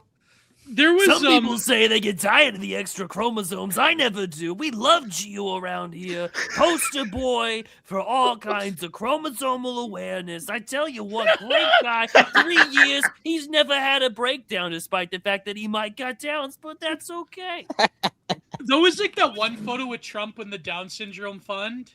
Did you ever see that? Wasn't it like Where he- no, it wasn't They were even the Down APAC Syndrome Fund. Downies. Wasn't it with like a bunch of Jewish kids? No, Yeah, but they like had they had yarmulkes on. Down syndrome though. And it was Yeah. like this moment where like the girl had a guitar Oh, and like okay, Trump was okay. hugging the Down syndrome kids. Like it was I remember I wanted to paint that years ago. And What's and stopping you? I should, but then Maybe I will. I remember I was gonna like name it something pretentious, like "I will protect you" or something like that. Name it. Just my something pretentious like "Leave her alone." Holy shit! Holy fuck! Something pretentious like breakfast. Breakfast. That's classic. Breakfast. Do you remember the cringe compilation days? That couldn't exist nowadays. That could Gio, watching some vines that cured. For someone who's a fan of The Sopranos, you always say, "Do you remember when?" And I always reference the episode. Remember when is the lowest form of conversation. Let's be fair, you run a podcast, so I don't. So what do I know? No, I thought that was the Queen. Was it Queen? It's a podcast. It is the lowest form of conversation. Where it was like great minds talk about ideas, lower minds talk about people. Like, is that you know that quote? You know who said that? You know who said that? Lex Friedman. Did he? No, I think he wiped it off. I'm just. That's my boy. Yes. Yeah. Dream and recursive, self-improving algorithm. Friedman, he had like a fall from grace. What happened to Lex Friedman? Yeah, he posted his summer reading list. And it was the summer reading list for his 8th grade English class. What was it like? Remember that time, Lois, when I hit my balls or something like that? Like, no, I think people are just jealous of Lex Friedman. Really, he has the same kind of reading list that great men of history would have, like Jeffrey Epstein. I mean,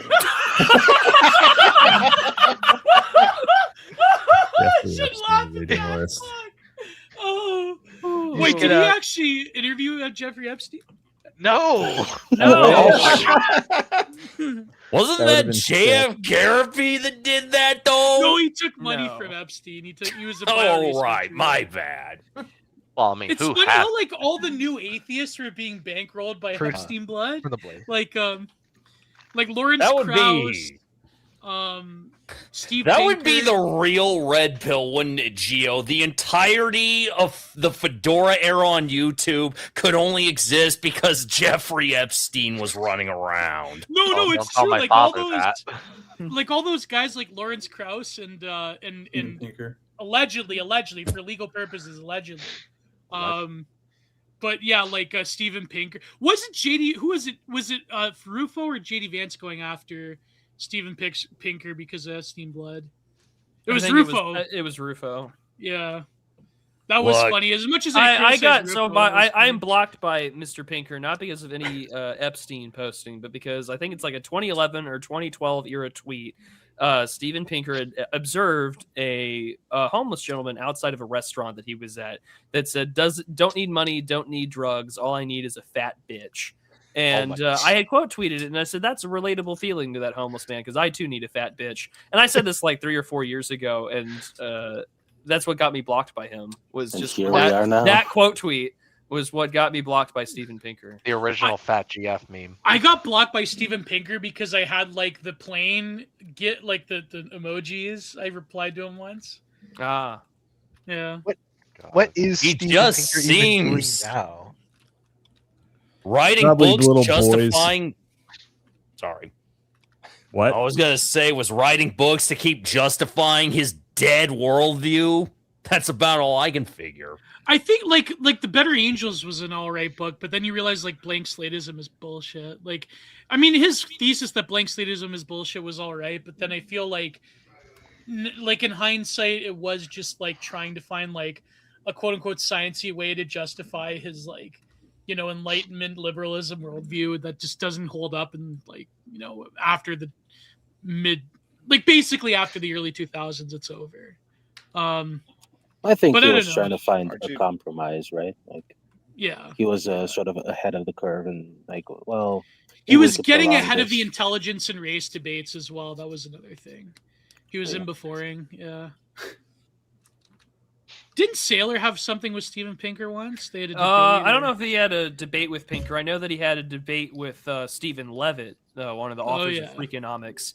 And I had mentioned this in the Ben Boyce review because it was in the Atlantic.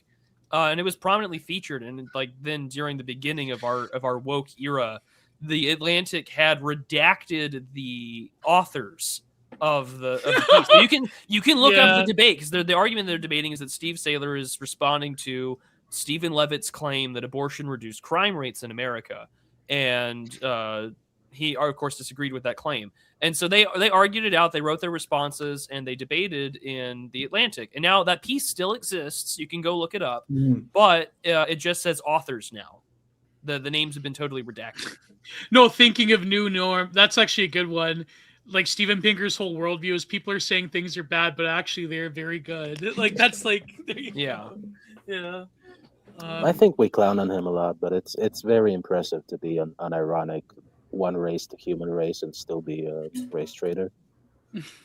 Like Jared Diamond. It's funny though, because Jared Diamond, like, he got so viciously canceled, but even though like he was sort of like he was more of a geographic determinist than he was a biological one. Right. No, but that's why like he was like the cutting edge of anti-racism in the 1990s. But then they just the guns, germs, and steel type of thing. Yeah. Oh God. I think ultimately it says a lot where you publish a follow-up to that and they assemble a task force to put you in the dirt, more or less, like you wrote the fucking bell curve, man. You know what they did? Oh my God. Okay, fine. Like, here's a thing that really pissed me off. But this isn't about science, this is about art. So they had, I believe it was it a UK gallery or a French gallery? I forget. The famous American artist Philip Guston, right? He had like, for his time, he was like had these like cartoonish type of paintings about the Klan and about American life and so on and so forth. So he wasn't like woke enough for the current like 2010. This was during the 2010s. They had this gallery. Brad Tromel talked about this recently on his Instagram art critique video. They had what they called a continuation gallery, where they showed Philip Guston's work next to like very bad, woke-tarded, quote-unquote completion paintings, taking his paintings, but making it even more like liberal for the times of the 2010s. Oh no, they did the equivalent of the AI completion of the AIDS painting. They did that, but like only pro that message. So actually, that's actually something that's funny, because I think we talk about like generative AI in the beginning a little bit, and it's kind of funny how like the leftists are like really, like they were really big on collages and stuff like that. And isn't that what AI is just taking a bunch of stuff and reshuffling it and kind of phasing it through? It's just some collage thing. And the left love just taking that. I think there's like an artist that does that with medieval paintings. He takes like the medieval paintings and then makes them black.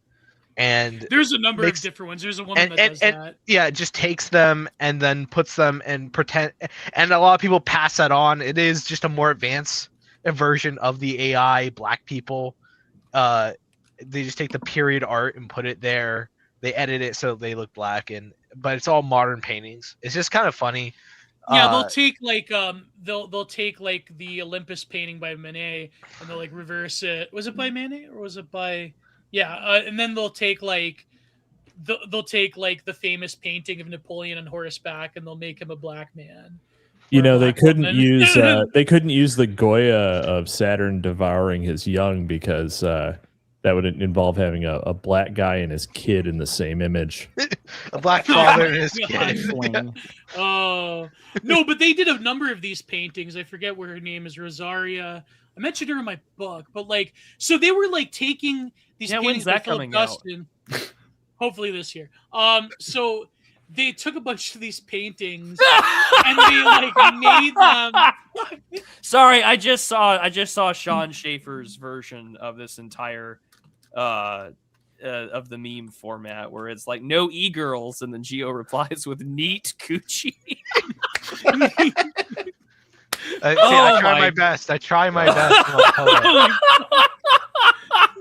Where does he post this? It's on Twitter. You retweeted it, Gio. I thought that was. Gio, you retweeted it. Oh, that's good. That's good. Gio, Gio, it doesn't go automatically in the locker, does it? I have a form. Okay, I have a Gio, form. okay, Gio. If we were to see a dyslexia. screenshot of your inbox on Twitter, how many DMs are not read? Can you just give us the ballpark number of how many messages are not read? Okay, excluding group chats. No, include group chats. Include all of them. Oh God, there's too How many people have messaged you that you do not reply to? I'm trying to get better at that. It's just it is what it is. Anyways. So Gio, as a former artist, did you? Well, I'm the former artist here, but anyways, were you ever like excised out of like every single artist group that you were in? No, not really. Okay. I've always been kind of independent. I got kicked out of so many, I just gave up. What happened? Oh, I was like, grew up with, Republican father, just iterating points because he listened to who's the radio host? Michael Savage. No, the big one that Rush Limbaugh. Howard Limbaugh. Stern. Oh, yeah, no, okay. I would just say something like Rush Limbaugh would say, and like instantly like total dog pile on me, and I'd be kicked out. Holy shit! And this happened multiple times over the years, to the point where like I could put something out and nothing would happen. But there'd be some like Chinese skimmer who would like take my art and print it on like mugs and T-shirts and. Holy fuck! They do that? Oh yeah, they've been doing that for a long time, God. like 15 years. Like since DeviantArt like got a little bit popular. My father's friend, his best friend, his daughter, much better artist than I ever was, but lots of her stuff is all over those Chinese sites. I guess that's why the Japanese are so schizo about copyright, because I remember one time Lev took this like piece of art from an anime. It was like a manga or whatever, and it was like more of an obscure one, and he had to like take down the whole stream and re-edit it because this like Japanese woman like threatened to sue him like over copyright. They have like a very insane but I guess, well, I mean, yeah, granted, it's like I think they're just more willing to enforce it, to be honest. They're more willing to enforce it, yeah. It's probably Hey Gio, you ready to go to jail for 10 years for editing your save file, buddy? Oh my god. That's Japan's copyright laws, man. It's retarded. No, the Japanese, as far as I understand, they're like less willing to enforce it relative to how easy it is in principle, right? It's like you think they're like the artists themselves high trust. You would think they're like high trust society. Oh no, we don't think we claim as a artwork only because a reference. And it's like, no, we know it is. We don't care. It is the clash of of the highly ordered society versus the cowboy society, Yeah, but the Japanese have a bit of a cowboyism in them as well. Like I feel Gio, Gio, I know you like anime, but it's not. It's a bad read on Japanese culture. Well, why are they so obsessed with American culture then? They have a very. They are not. There's a small amount of them that are. Yes, there are a small amount of them that look at American culture. They're not obsessed with American culture. They're Americanized. Yeah. Well, Sean, we all know you just want to say Kojima is not all of Japan, Gio. Yeah. No, but they do have throughout history though. They had this like very interesting synchronous relationship culturally. I'll put it like this, Gio. Here's my read on it. Randall needs to be Gio's therapist. That's the conclusion. Well, here's your problem, Gio. You got a serious inferiority complex. It seems the therapist has become the therapt. So I'll take the rapist becomes the. I was about to think of the Norm Macdonald bit from Celebrity Jeopardy. It's like, I'll take the raped for 500. Like, that's the therapist. I'll take the in all seriousness, Gio, I think what it is they have an interest in us only insofar as Commodore Perry cracking open Japan to the outside world kind of does a number on your psyche, even a century and a half afterwards. You know what I mean? What's it? General MacArthur is a god of war in Japan. So the warlord of Japan, boy.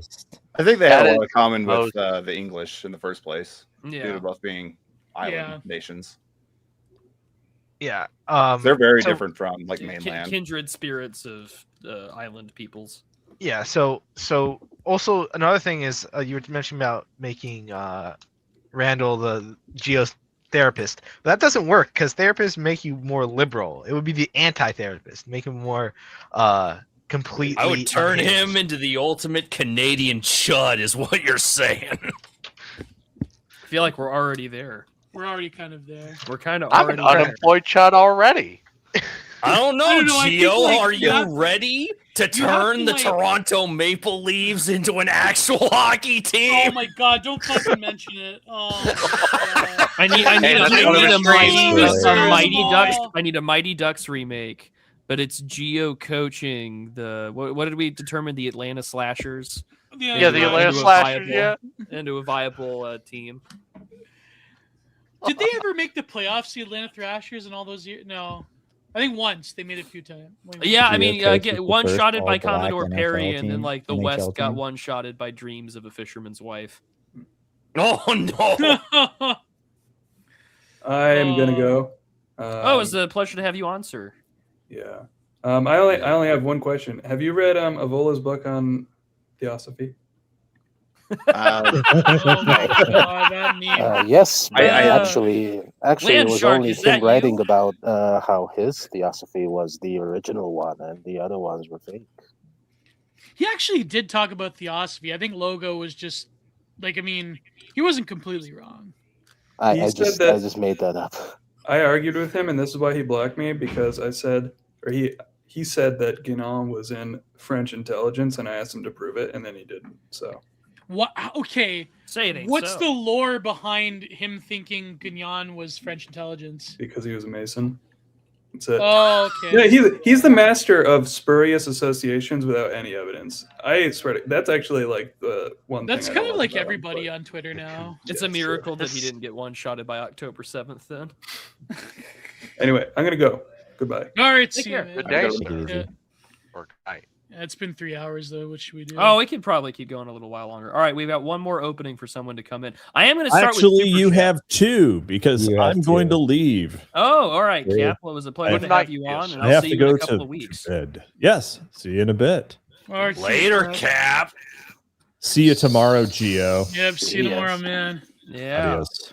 Get a fucking entropy. And I cannot put that name on there. I'm sorry. I'm not putting. No, Hey, Mecha Prude. Hitler has entered the studio. No, thank you. No. Nick Tyrone, it's not a good nickname. It's not a good name. Prude, check your DMs. Okay, yeah. All right, bye. Okay. What would the Fuhrer think of this? He's Well, dead. you know, We're it's unorganized. an answer that we'll never really get to know. Well, Hitler's dead. He's not here, is he? Yeah. Maybe He's not he's here the now, is friends he? we made along the way. I'm changed. I can edit your name from here, actually. But yeah, I'm when going he to- does that, the only thing I'm gonna know, Gio, the same thing. Here we go. A lot of things with regards to libtard violence and all that. Fucking Mecha Grok, yeah. Grok. Oh, look at that. There will be some editing in post for this one. All right, let me. Mecha I'm gonna get Grok, started with the did super you chat. while we're encounter? here.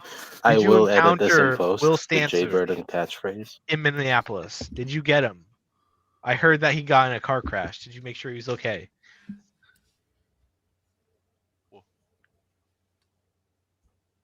What about Will Stonsel?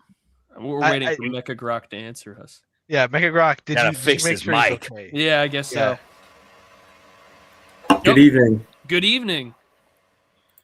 Did you Are make you sure in a his face- slaughterhouse? Where are you at there? He's in the shower. Oh, Slaughterhouse? He just got finished with Will Stancil, so you know. He's in a blacked out room. You can call it that. he's in the back. He's not All right. in the back rooms. He's in his safe house, bro.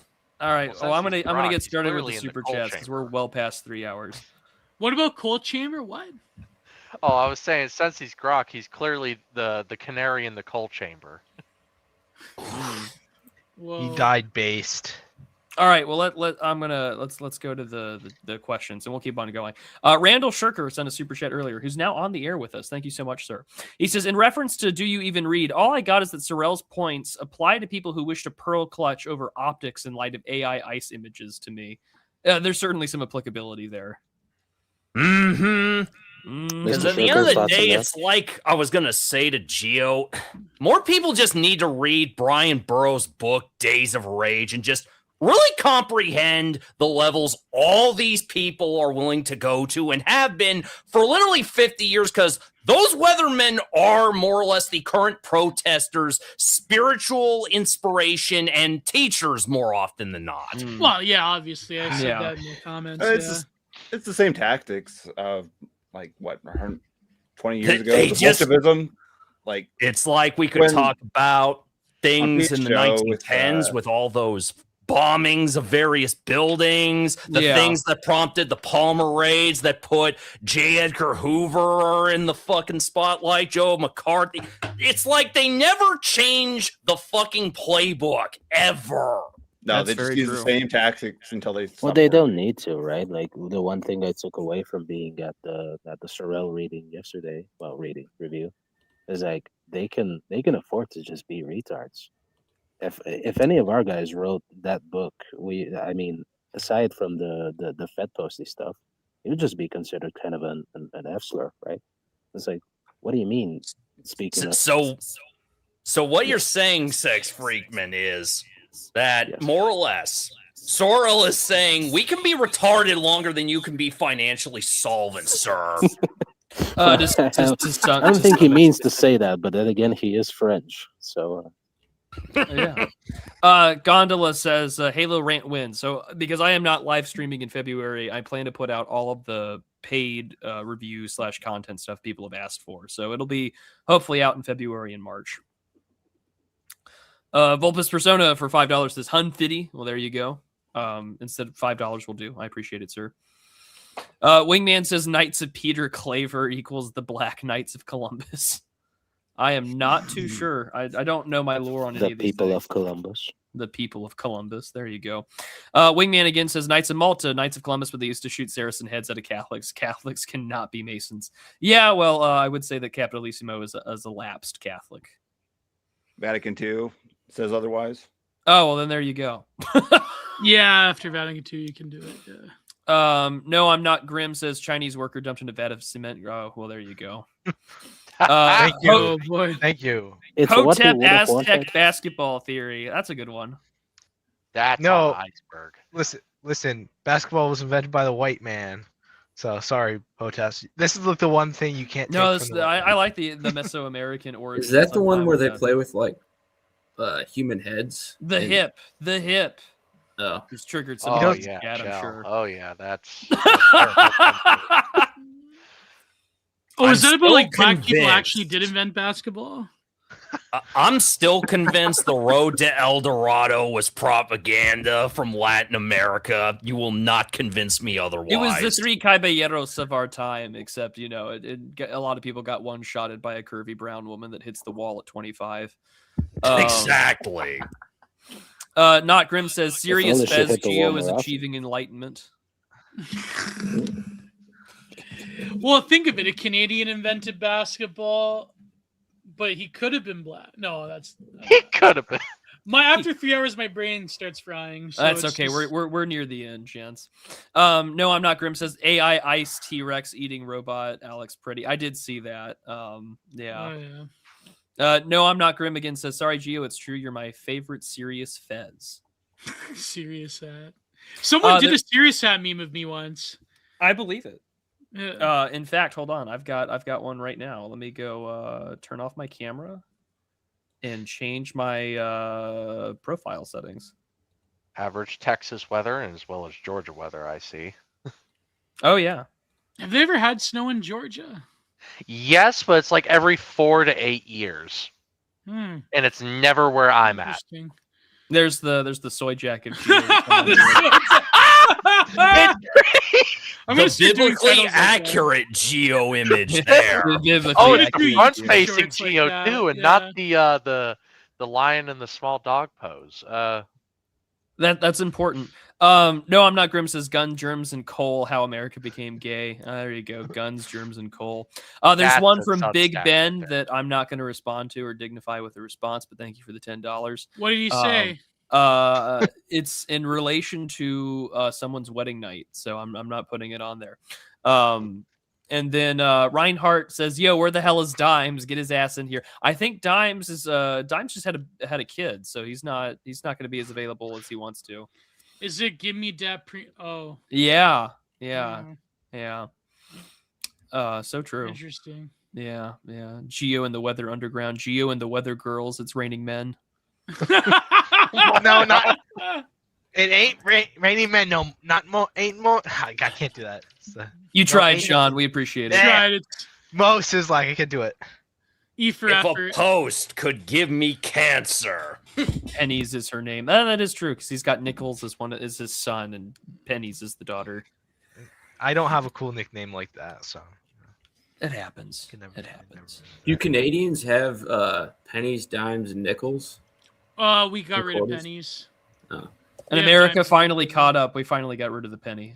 Yeah. Not in this household. Yeah, but you This guys household don't. we have Well, you have paper money. We have toonies. We're just not minting new ones. That's about it.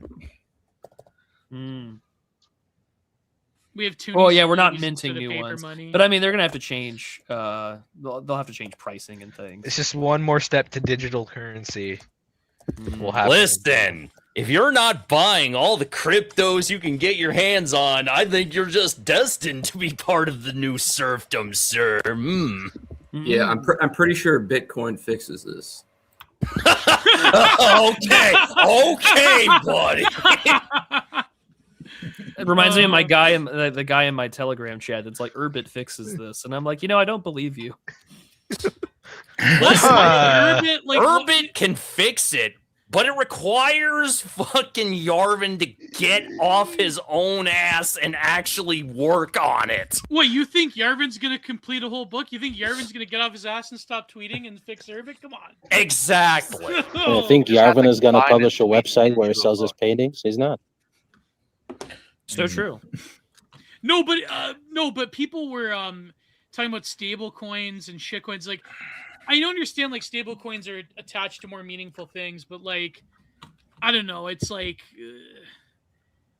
the whole, like, stable coin thing. I take a very simple perspective on it, Geo. Real talk, turning off the meme for a second. The WEF and the IMF have put out numerous papers talking about digital currencies and all the different projects they think will actually be useful in bringing the banking system into the 21st century. And all I'm going to note is people should be paying more attention to what these people put out there in public, because it's like, why wouldn't you just read what they think people will accept? That's what I tell people all the time, is that, like, there's a million different white papers on some of the biggest conspiratorial parapolitics topics that people like to hit on. And it's like, a lot of this was written in a white paper like 15, 20 years ago if you just go looking for it. Pretty much. Putting the meme back on, I think Gio should embrace traditionalist economics. The only thing that makes any kind of currency legitimate is either the approval of a sovereign or a blood libel.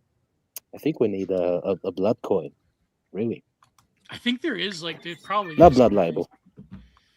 Blood coin? You mean the willingness to kill people? So there's there are two types of currencies that will become available in the future. A hybrid of every Steam single Jack type linked. of crypto, of every single cryptocurrency in Indians. That will be the other form of currency. Oh no! Listen, Oswald Art sends a very currencies. generous super chat. He says, "Here's a little tip for the call-in show. You guys have earned it. Here is something for you both. Have a good hiatus and enjoy the anime in your wedding, Prude. I will enjoy both because someone paid me a shitload of money to go review Code Chaos. So I'm that guy basically paid my portion of rent this month. So thank you, sir." Ooh. Oh, that was a good one. Yeah. Oh, Gio, I meant to ask, how much did it cost you to get your website done? Because I've been thinking about getting one for my art and my stuff. Because I actually, it was like a COVID program for small businesses where I got it. Like it's Square App. It's in the No lobby. way. It's in the No lobby. fucking way. Gio got them programs. He really is black. Yeah, I applied for it. And they Oh my approved me. god. Yeah. Shit. I'm unemployed too, and I'm. This is how long I had this. Gio, did you sweet talk the lady at the office to get you one? Did you say No, it was all online. Like you didn't they like helped you set it up and like it was yeah. They're like Giant Wait, didn't you Gio, say where have I Dimes heard helped you that? with that? Are you saying he's an office lady? Dimes is And I also believe like the black. So no, it's really funny because you expect them to do a little bit of looking into you, Gio, and they're not. They're just like, just give this artist money. We literally had the COVID scams. We literally had the COVID scams where they're just like free money, whatever. Give me money, LLC. You know, like that shit happens. There's no oversight. No, I think like Wix or like there's other cheaper options. I think Square App's pretty cheap. I don't know. Well, you look into it, but I think like Wix is very popular. Isn't there like 1,400 different names with like Wakanda in it during that? Oh yeah, yeah, like that was the Go, peak. like literally, you can Google like I think like just think of the most stereotypically racist black name you can think of. Shaniqua. Yeah, Wasn't there's that like which Anon broke that? It wasn't Women Definer. It was someone else. I forget. I his think name. He's a it was mutual Woke one. Capital. No, it was someone else. It was. I don't remember who then. Woke It's like Capital wrote about it though. Yeah. We just have communism, but for people of color. Well, I mean, this is literally why Bernie Sanders wasn't going to go anywhere because it was like, well, that shit's already free. Yeah. Wasn't it a Night Owls that said like Bernie wasn't going to get any traction in the Democrat Party because it's like all of like the sort of like programs and money we give to like people of color we're just going to give to like white college students now, and they're like, fuck that. You know, so like, well, it was over for Bernie the day that like he had the stage taken from him by like those BLM protesters. The BLM, yeah, like the two BLM lesbians. It was just like, okay, like this is over.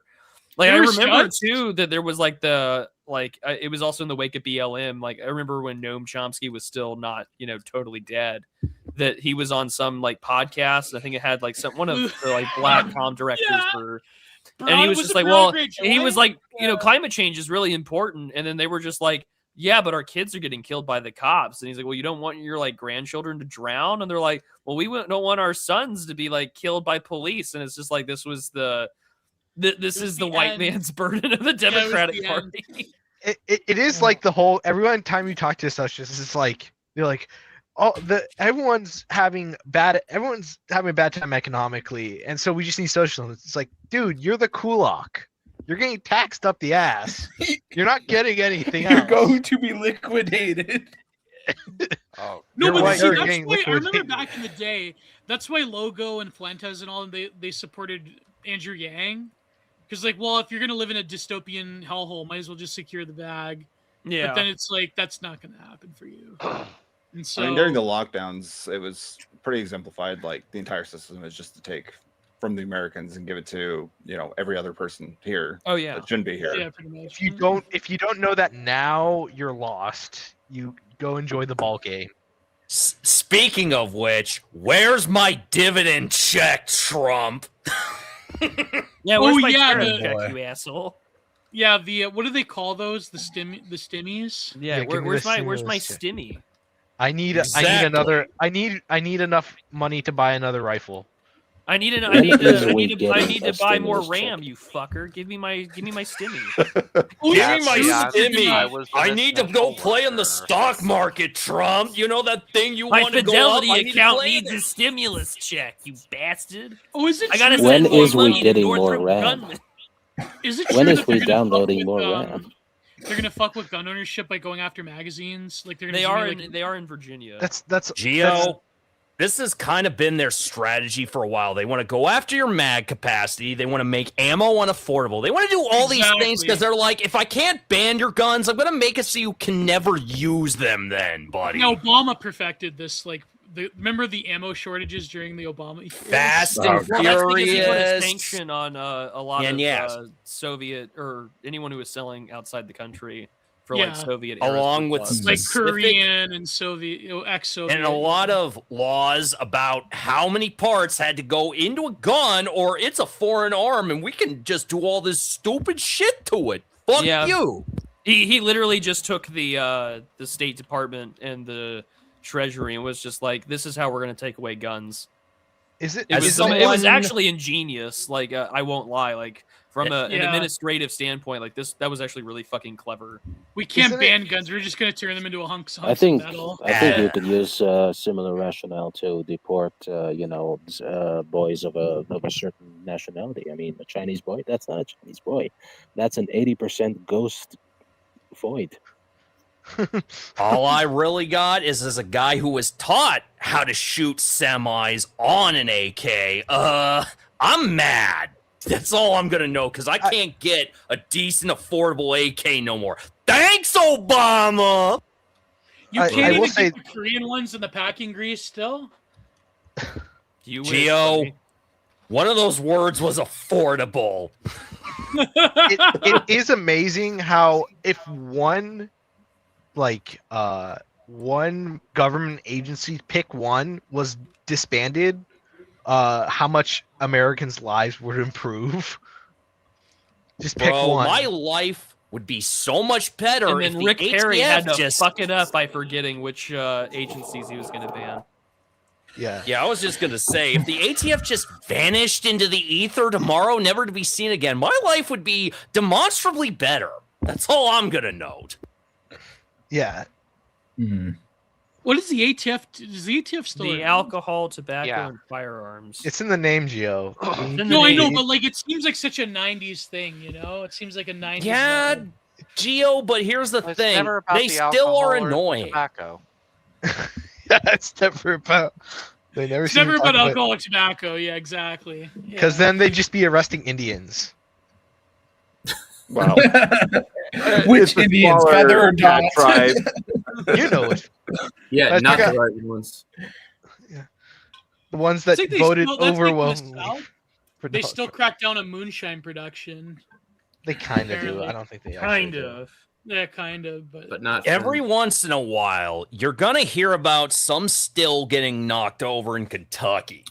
And the only thing I would note about that is I would be really shocked if there aren't several that have some kind of deal going on, because you always seem to just find one more still guys every year. Wasn't there a Discovery Channel show where they like follow guys around making moonshine? There has to have been. No, but it must have been fake because like they're like, oh, they're running from the cops or whatever. But it's like if you're filming them, like a whole film crew is filming these guys making it. Of course, there was probably some back end like TV magic going on. You know what I mean? The Like, it was History legal. Channel. What would lie to me about this stuff? Here's a question. Here's a It was good right one. after Who's- Ancient Aliens, right? No, but do people still watch Discovery Channel? Like it's. Yeah, Do you remember yeah. Daily Planet? The guy died apparently from Daily Planet. Like it's No, they don't have people people just watch fucking TikToks about nature or something. Yeah. I remember this one kid in my class, he had like this puffy bowl cut. I remember he's like, I watch Daily Planet every daily day. I never fucking forgot that. That was like in grade 9. Oh my It's like, I never forgot that kid. That's Every such a daily gem. day. It's the kid from Polar Express. The He's kid like, from I watch That has Daily to be- Planet every daily day. That, I watch a Polar that one Express. has to be one of our guys today. He probably is. He probably lurks on my account. He's listening to Gio right He's now. listening to me right now, blowing his spot. Yeah. That's pretty good. He's Full cut faking- kid mentioned. There was He a sent- kid, there was a guy that like fucking vague posted to me once. He's like, I can't believe I went to grade school with a fucking E-rate word cell. And I'm like, who are you, man? Who? And he's like, I'm not. It's more likely than you think. Well, it's true. I mean, it's Imagining that's going to illegal, school with Gio and He has no. You find his locker and it's stuffed with all of his homework. You open Gio's locker, and inside is nothing more than the Chariot of the Gods book copy signed by the author. I remember one time I came home from school. I was like in grade, I want to say grade 4 or 5, and it was the documentary on History Channel. It was Eric von Daniken's Return to the Chariots of the Gods. I remember like when he talked about Göbekli Tepe, or was it the city underground? And he's like, "Why would they hide? Who are they hiding from?" And that scared the fuck out of me when I was a kid. Like, imagine like they had to build a whole city to escape from the aliens. And I'm like, when I was a kid, that was like the most I couldn't sleep for like 4 nights after that. Gio, I hate to ruin your night, but I was given a lovely thing from Cap that I'm now going to put on stream. I like this. You know how we like to just change the cast. We were just talking about how we have to have Anne Boleyn, but she's black. Yeah. We got that here. We got Gio at home. God. Oh.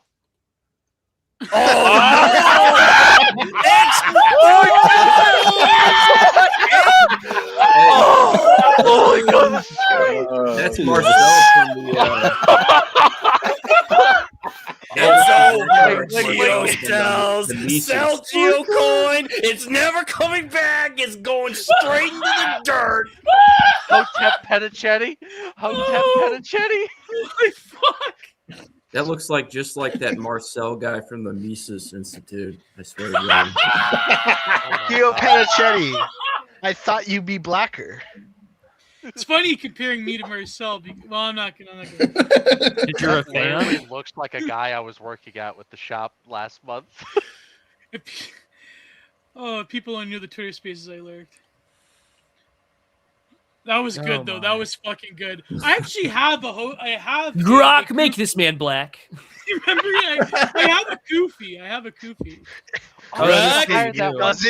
It doesn't. Make this man black.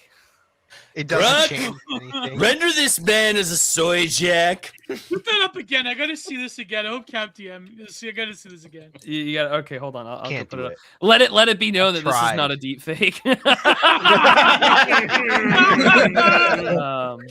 George. This is Sorrel coin. George Sorrel coin. This is going to be used though to train the Geo AI for when we need a Geo. Wait, AI let me change something. There you go. I'll put it back. How do I do the proof? There you go. Gio is finally. Imagine being a first-time watcher. There you go. It's just Gio without his Pez. Face box. Gio without his Pez. Wait, to be fair, if we have enough data on Gio that if he gets if he gets back from the Canadian government, we can replace him. We're just gonna shove Gio into the TTS AI. We're gonna have him start talking in Ebonics, folks. We're gonna make Gio great again. It's gonna be tremendous. Look at Fastball just VTube that shit. When Gio dies, we're gonna find a homeless black man and we're gonna throw him into a locked room with just Gio clips playing, and then we're gonna feed him like high calorie. Oh yeah, he comes out. He's just exactly re-education. like Gio. Yeah, he's just like you're gonna skillify a black homeless man. You're gonna MK Ultra with Geo programming a black homeless man. Is that what you're saying? Gio, yeah, absolutely. We got Jolly on West papers. We can do it. We can rebuild him better, stronger, more deranged. Oh my God! We'll get Cap on the project. He'll be hit Is project. Sex Freakman in a wind tunnel? He's in Europe. Yeah, the wind tunnel is called Rural Spain. Oh man! Oh wow! Black Geo shoving white Geo in lock. Oh my god. Pac-Man respect. I'm not Gio in the stream by saying it. No, he's not saying the word. No way. No. No. Gio, he can't. He can say he has the That pass. is like opening the nuclear football, good sir. No. That's I don't the even last say, episode like, the most- of the podcast. Listen, the first time someone's gonna say that word live on the stream is gonna be Prude And saying I to remember prevent one- Gio from talking about an eager. No, I remember one time when I interviewed Zero HP Lovecraft, I did not notice that he did the cat bit, so I had to like nuke the views on the episode by editing it out. Like I didn't notice that because his vocoder, that I was using, I couldn't understand. He's like, "Oh, that's just my cat." You know what, man? Because he had this like in the end we were finishing and he had this like loud cat noise, this cat scream. He's like, "That's just my cat." You know, man. It's like I didn't notice that he did that. Like he was. I was so pissed. I'm like, I have to like take the fucking episode down and edit it out. And it was just like, anyways. Rock, paper, scissors, blackie. I'm telling you, This is what you wait, look like wait, if you were Twitter black or account that makes you Chinese. black or Asian. And Just now need we to know. get the Asian one. Can you imagine a Chinese version of me? Oh my god. I would be. You would be even the more of a best third scammer world. ever. Oh my. It'd Talk be about more of a third world. Temu artwork. He just shills to be more. That's the only difference. He just says Just more hustle culture. he just says Oh my god. Okay, Gio, we're getting towards the end of the stream here because almost 4 hours. I It's a new guess what record. I installed on my phone for the first time. Just guess, Tubi? Gio.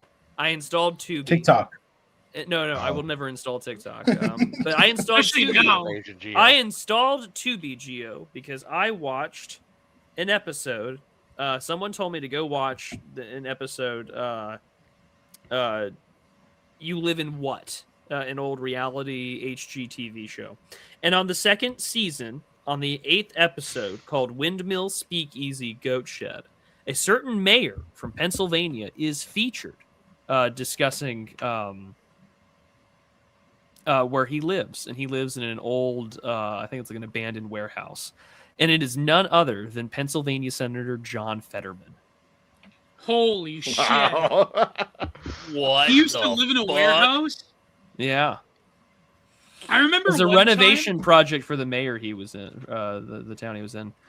Holy shit. Also, I love this so quickly. I'm not Gio Penichetti with the black Gio face. Rude, get that doppelganger off the show. On God. Oh god! On God! On God! Ah! I Would have you like still my be my own pay liquid angel if Geo I were now. Chinese? I have my own liquid Geo now. That's crazy. Oh, this is so good. You know what's funny? Pac-Man Respector, don't, please. Liquid Geo. Oh, Liquid Geo. Gio! We must now fight over who is the perfect child. Oh, I'm gonna be hauled to the Human Rights Commission over this episode. Oh, thank God. Don't You know- worry. You know what's funny? You know what's Don't worry, funny is Gio. that We got your replacement. You're black now. there's our good friend Jinkoku Cake on Twitter. He mentioned that there Who was the this, hell is that? He does all the Hokusai? text translation. Yeah, he's okay. Thank you. He's does some good work. Yeah, Hokusai. Yeah, he's great. So there was this artist that did this thing where was it like Batman? Not Batman. It was it was the Punisher beating up Ice, and he said that this was like a more highly done version of Chris Chan calling Trump P-Mert, like Trump backwards. And he had this thing where like an Optimus Prime doll is like being kicked around by Chris Chan. He's like, "Take it, die P-Mert, die P-Mert." Like it was classic Chris Chan moment. Like it was. Oh. Well, Chris all Chan the dropped. The difference between a comic book artist and Chris Chan is a patronage network.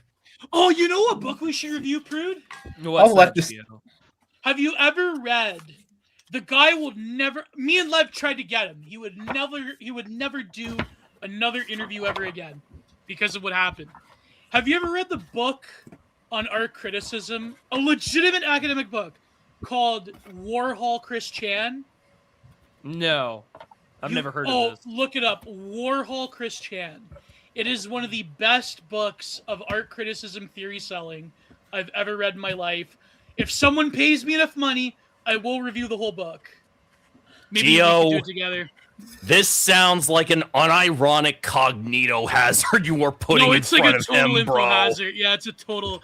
But then the guy swore he would never do interviews ever again after what happened with Isabella James. Why is that? It sounds like you've already read it. I've read bits and pieces. I haven't read the whole thing. No. But why is he? Why would he never do another interview? Well, after Chris Chan got arrested. Oh. He's like, I'm done with this. I'm never doing this shit ever again. It's actually a good book. He brings up a lot of different history of art in America in the 20th century, and he talks about a lot of video artists like Nam June Paik in relation to Chris Chan, and it's a real book. I'm not joking. It's called Warhol Chris Chan.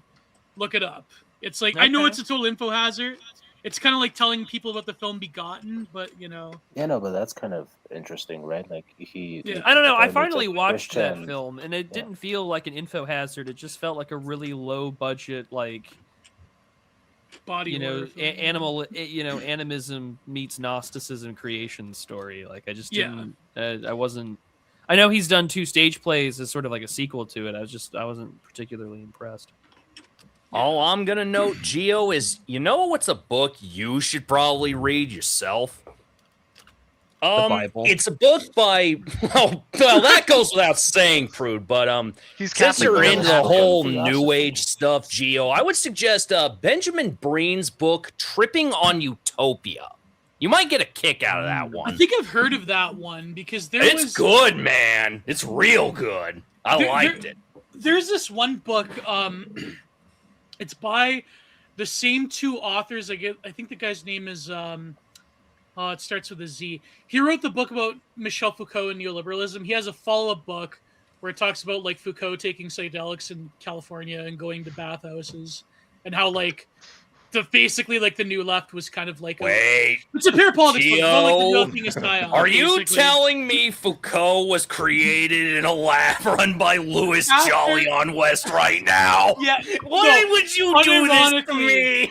Unironically, people this is what the book is about. That because after Foucault debated Noam Chomsky in California, he proceeded to take acid in the desert, and so. Imagine being one-shotted by Noam Chomsky. One-shotted by a Mesoamerican corn demon with the face of Noam Chomsky. That would happen. Isn't that just Noam Chomsky? I don't know the background of that, but I imagine it'll be really funny. It's just Noam Chomsky calling Foucault a faggot. No, guys. It's just it's just after that one. It's just they're sitting down and they're just going yeah, Foucault, you sound like a massive fag. It's okay. I'm sorry, Prude. Enough. All right. I don't have as much of a deal with it. It's fine. That was that one. Do you remember when the kill stream was still on YouTube? Then I think it was I forget who dropped an F-bomb, and then Ethan was like, whoa. But then now he gets all drunk on stream. No, but you see, Gio, it's back in vogue. Leftists are saying it to right wingers to try and own them. But I guess it's okay. I have not had to worry about monetization issues in a hot minute, and I'll be fine. Yeah, but still, it is still the left is trying to make it a thing now, and we're you really don't want to go down this route. Yeah, they really don't. I mean, it's just linguistically they're trying to be they're we want to be Dane Cook, but left wing. They desperately wish they didn't cancel the dirtbag left. It's the guy who's got the gay mustache, the guy with the big red mustache, and he's just performatively freaking out over ICE. Oh yeah, the Gio, fitness influencer guy. Gio did mention like they're trying to rehabilitate the fat atheist neckbeard. It's like this is the guy we needed. I've seen this. It was take way a long lot, ago. Oswald. Gio probably remember. I've seen this take multiple times that they want to bring back new atheism. It's like good luck. Good you know luck. what I think about that plan, Gio? It's stupid. It's dead, not because of any other reason than this.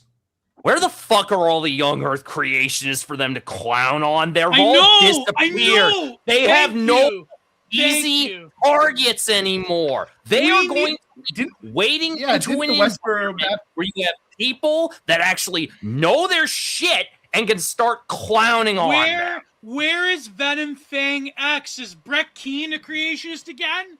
Is he on his like 17th You cycle? implying younger creationists? And didn't the Westboro Baptist Church like Trump derangement syndrome or lib out? Like I strictly lib out, sir. Westboro Baptist Church's entire history is that they were a civil rights collection of attorneys, bro. No, they have always been libtarded. What are you talking about? No, but did they start attacking Trump or? Yes, they have been talking mad shit about him for fucking 9 years at this I gotta point. see this. That's like you gotta look it up. I know Ready to Harvest went over this in his own video detailing the Westboro Baptist Church. That's funny because that's like, do you remember back in the day when Pastor Manning, he would like attack Obama, but then he like started going against Trump. He started calling like Tribulation Trump or whatever. That's good. We need that kind of energy. We need these real silly characters to come out of the woodwork and make the internet interesting again. Edgy pastor. I'm trying to. Who's the other guy? Yeah. Okay, Prude. Those guys, Pastor Anderson and Pastor Jimenez. And all okay, like Anderson. They destroyed each other. They like had this huge war against each other. It's like yeah, that's who I was thinking of. Yeah. Apparently, like his kids turned against him or whatever.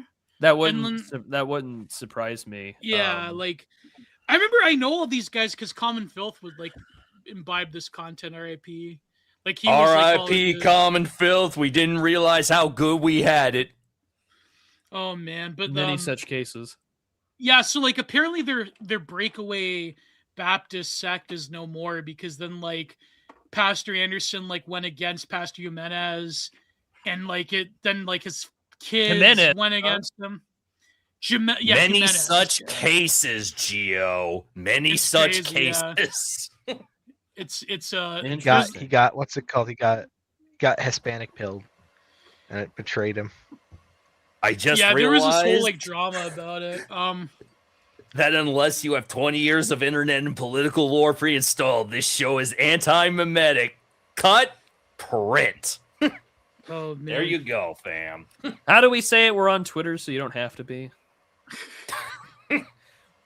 We're on the same way that Dyer is basically like the only pro illiteracy podcast online. We're on the front lines of the psychic war, so you don't have to fight the horrors of the mind. I'm exposed to irreparable info hazards, so you don't have to be. The brave soldier. I am in the archives, trolling through the bureaucracy, trying to make sense of it all, so you fuckers don't gotta.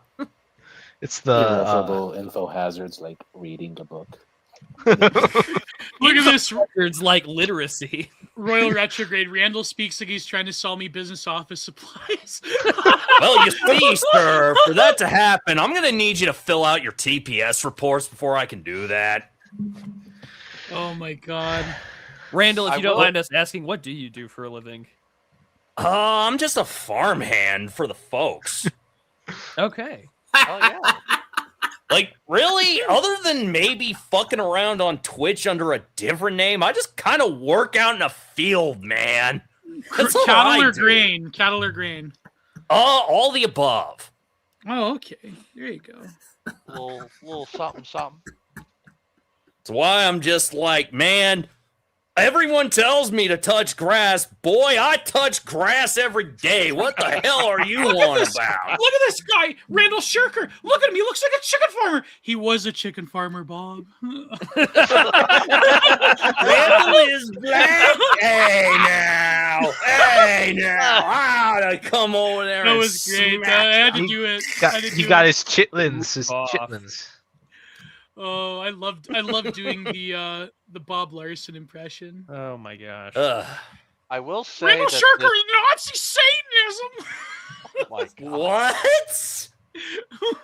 Oh man, what a time. He's a terrorist, a Satanist, and a Nazi. It's like, that was such cute. You know, my favorite lore is that like him and Boyd Rice actually became friends in real life. Like, oh wow. Heck, man, respect her. I would farm cotton if the state would let me. Too bad we got an infestation of certain fucking moths that are destroying everything. Thanks, globalism. Ruining everything.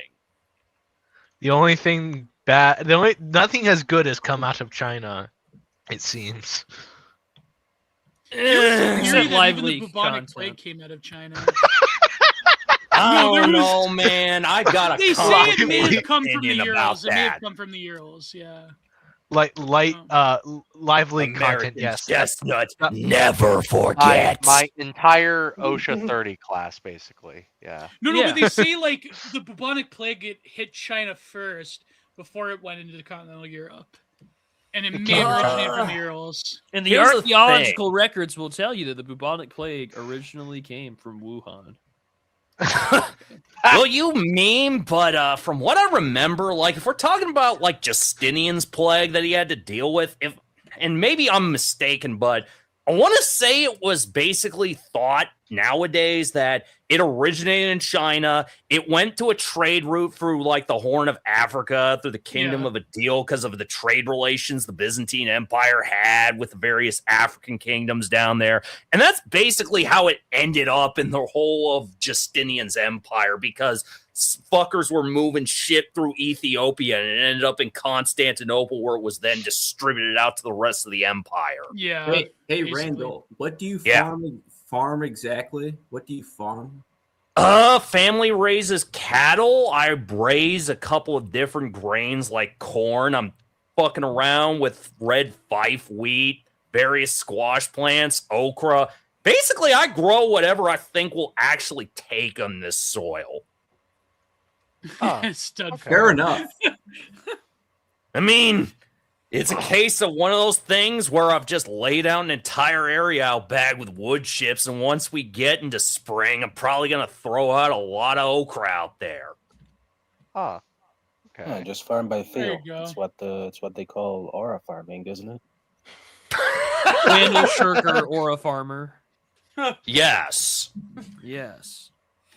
That was so fucking stupid. They had the fucking Jeffrey Epstein aura farming. That's bullshit. Oh my god. Look, the only good I'm sorry, man. That's a content- fucking psyop. Like it's The only good I don't know. content of that is P. Diddy and fucking Jeffrey Epstein fighting each other like it's a Dragon Ball Z battle. Diddy Blood. Okay? Yeah. Do you remember Domain the early AI slop videos with Diddy Blood? Oh this my from a few god, years what ago? kind of AI slop videos, bro? Because what I remember early on, the whole AI thing is just people making fucking covers of songs or stuff that's supposed to sound like it was released in the 60s, but it's talking about modern day topics. Oh, man, some of those are actually good though. Like they had this one Yes. where they get like they take this song by My Linkin friend Park. just DM'd me that 5 minutes ago, Randall. Oh no. Oh no.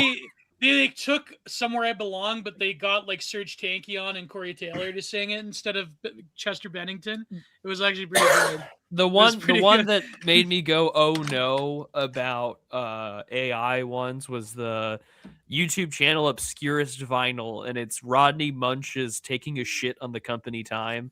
And I'm like, that's a great one. It's a banger. I'm not gonna lie, it's a banger. And I thought it, and I've had that unironically stuck in my head since I was first exposed to it like a year and a half ago. And I've shared that with friends. I said, this is how I'm terrified about AI, is because like there's this stupid brainworm stuck in my head talking about how taking a shit on the company time is the best 45 fucking minutes of my life. And not gonna lie, it's a great song. It's a great song. At the end of the day, I just don't have the AI doomerism of most people in this space. Simply because at the end of the day, whenever I hear anyone complain about Grok, is this true? My reply is something to the effect of, did you miss all the time during coronavirus where these people were saying, scientists, please save me? The entirety of the public is basically academics, please respond. Grok ain't changing that one way or another, man. Well, if you listen to my latest Content Minded, I actually go through why we shouldn't be, AI doomers. Oh, yeah. I like that video. It also gave me a nice fucking content recommendation. Remember, don't mistake it for a connection, love. It's just two renders syncing for a frame. That was, I love those the Gossip Goblin videos. They're great. They're great. Anyways, I guess they pay for like YouTube AdSense or whatever, because like every you'll be scrolling YouTube Shorts, you'll get like a Gossip Goblin ad. It's crazy. Anyways. I like this one. Me spending 16 hours a day learning world history and reading ancient trade agreements so I can imply that my current cold was caused by Egyptians or something. Joke, sir, but it's like a lot of the different cold viruses in terms of where they originated from, that might not be too far off from how they got here, bro. Oh, man. I can't believe it's 4 hours. Holy crap. I know. With that being said, Gio, the Tuesday the 3rd, it'll be your episode, 151. Yeah. The 3rd of March. Oh, yeah. All right. Well, I think we should do this like every 25 episodes. Oh, yeah. Maybe every 25 or every 50 episodes, we have one big call-in show. I think this was a lot of fun. What do you guys think? This was pretty fun. Yeah. I was nervous connecting, but hey, it turned out pretty good. Yeah, not gonna lie, Randall, me too. You see, you can't be. They already are keeping a what's it called, a recording of your voice on the internet. They already have it. It doesn't matter, so don't be afraid to speak. Oh, no, nothing like that. See, here's the thing I've always said. I am already part of a list. If it turns out I wasn't, I would more be disappointed of, you people are I would really be embarrassed this if I wasn't on retarded? the list. I know, right? Question is, how many lists are we on? When we're all in the gulag, we can go read and compare our charges to one another and be like, damn, we can all do another podcast in the gulag. Randall will be a regular guest caller, and I've told Gio. Gio, Randall, I'll throw it to you, Randall. If I'm gone, while I'm gone in February, you can be the guest host with Gio. Randall. I mean, if Gio wants to DM me on Twitter, since maybe I'll do a mutuals, do a call report live. I'll literally just help him out if he asks me, and I'm free, man. I ain't got a whole lot else going on that takes up much of my time at the moment. Anyways. Well, this has been a great, I guess you could call it a spring or mid-season finale. We will be back in March of 2026 with more content to come. There will be a boatload of videos and essays out on my end. But by all means, everyone needs to go right now, and I'm going to go put the link in chat one more time. This is the last chance to get your super chats in. You need to go to giantartproductions.com right now. Go to giantartproductions.com Buy. right now. Buy paintings, buy prints. We will be on a month-long sabbatical. It is the shortest month of the year, don't you worry. But we'll be back soon. February is the shortest month of the year. 28 days, buddy. 28 days. By now, while supplies last. While supplies last. Things are going quickly. Buy now. I have a lot of paintings I have to move, so don't worry about supply. I will say this: this group call was only slightly more schizophrenic than what on the job site. Whenever I have conversations at lunch, sounds like a great time. Indeed. I love how you said those meme videos where it was like the girls' table in lunchtime and like the boys' table, and it would be like the most like insane conversation ever. Like, exactly. Like, okay, someone's got a gun. I remember I had this kid in school. He would always do those like thought probes, like, okay, someone's got a gun to your head. You either have sex with your mom or you suck your dad's dick. You have to choose one. And it's like, what the fuck? Why would you fucking say that? That's a great way to end things it. change. Except at work, I had two guys argue how the Nephilim would be involved in this. Unironically. They're not wrong. My one best friend in real life, he would always ask this. Would you either have robotic arms or robotic legs? Then if you pick one, he would try to convince you of the other position. And he would keep doing this over and over and over again. What does that mean? I feel like Gio just went to the like used carsman school of up in Canada. Just like everyone you talk to was just like future used car salesmen. Where they trained them. It's well, like my Hogwarts, best friend, he actually but did. it's like- He used to do like the door-to-door thing where he'd try to sell people water filters. He did that for a while. I did for a short stint. I sold solar panels door to door when I was in college. You go. I would always pick robotic. But I lived in a eyes. I sunny thought it was place, so it superior. was actually really a fucking easy job. That's the pipeline to becoming a podcaster, isn't it? Well, like robotic legs are Solar obviously the superior. installer to podcaster pipeline. Wait a minute. That flat Earth guy, David Wise, started out as a solar installer. I think we're on to something here, guys. No, Gio- no. Gio no. just went to the school. The theater kid to podcaster pipeline is the real one. Gio just went to school to prepare him for the global internet. That's all. That's There true. you go. That's true. All right, ladies and gentlemen, we will be back before you know it. I want to thank everyone who has come on as a guest caller. We will be doing these a lot more often, I think, in the future, every 50 episodes or so. It'll be a good time when we want to have a show where we don't think about or have to plan for anything. You guys were great.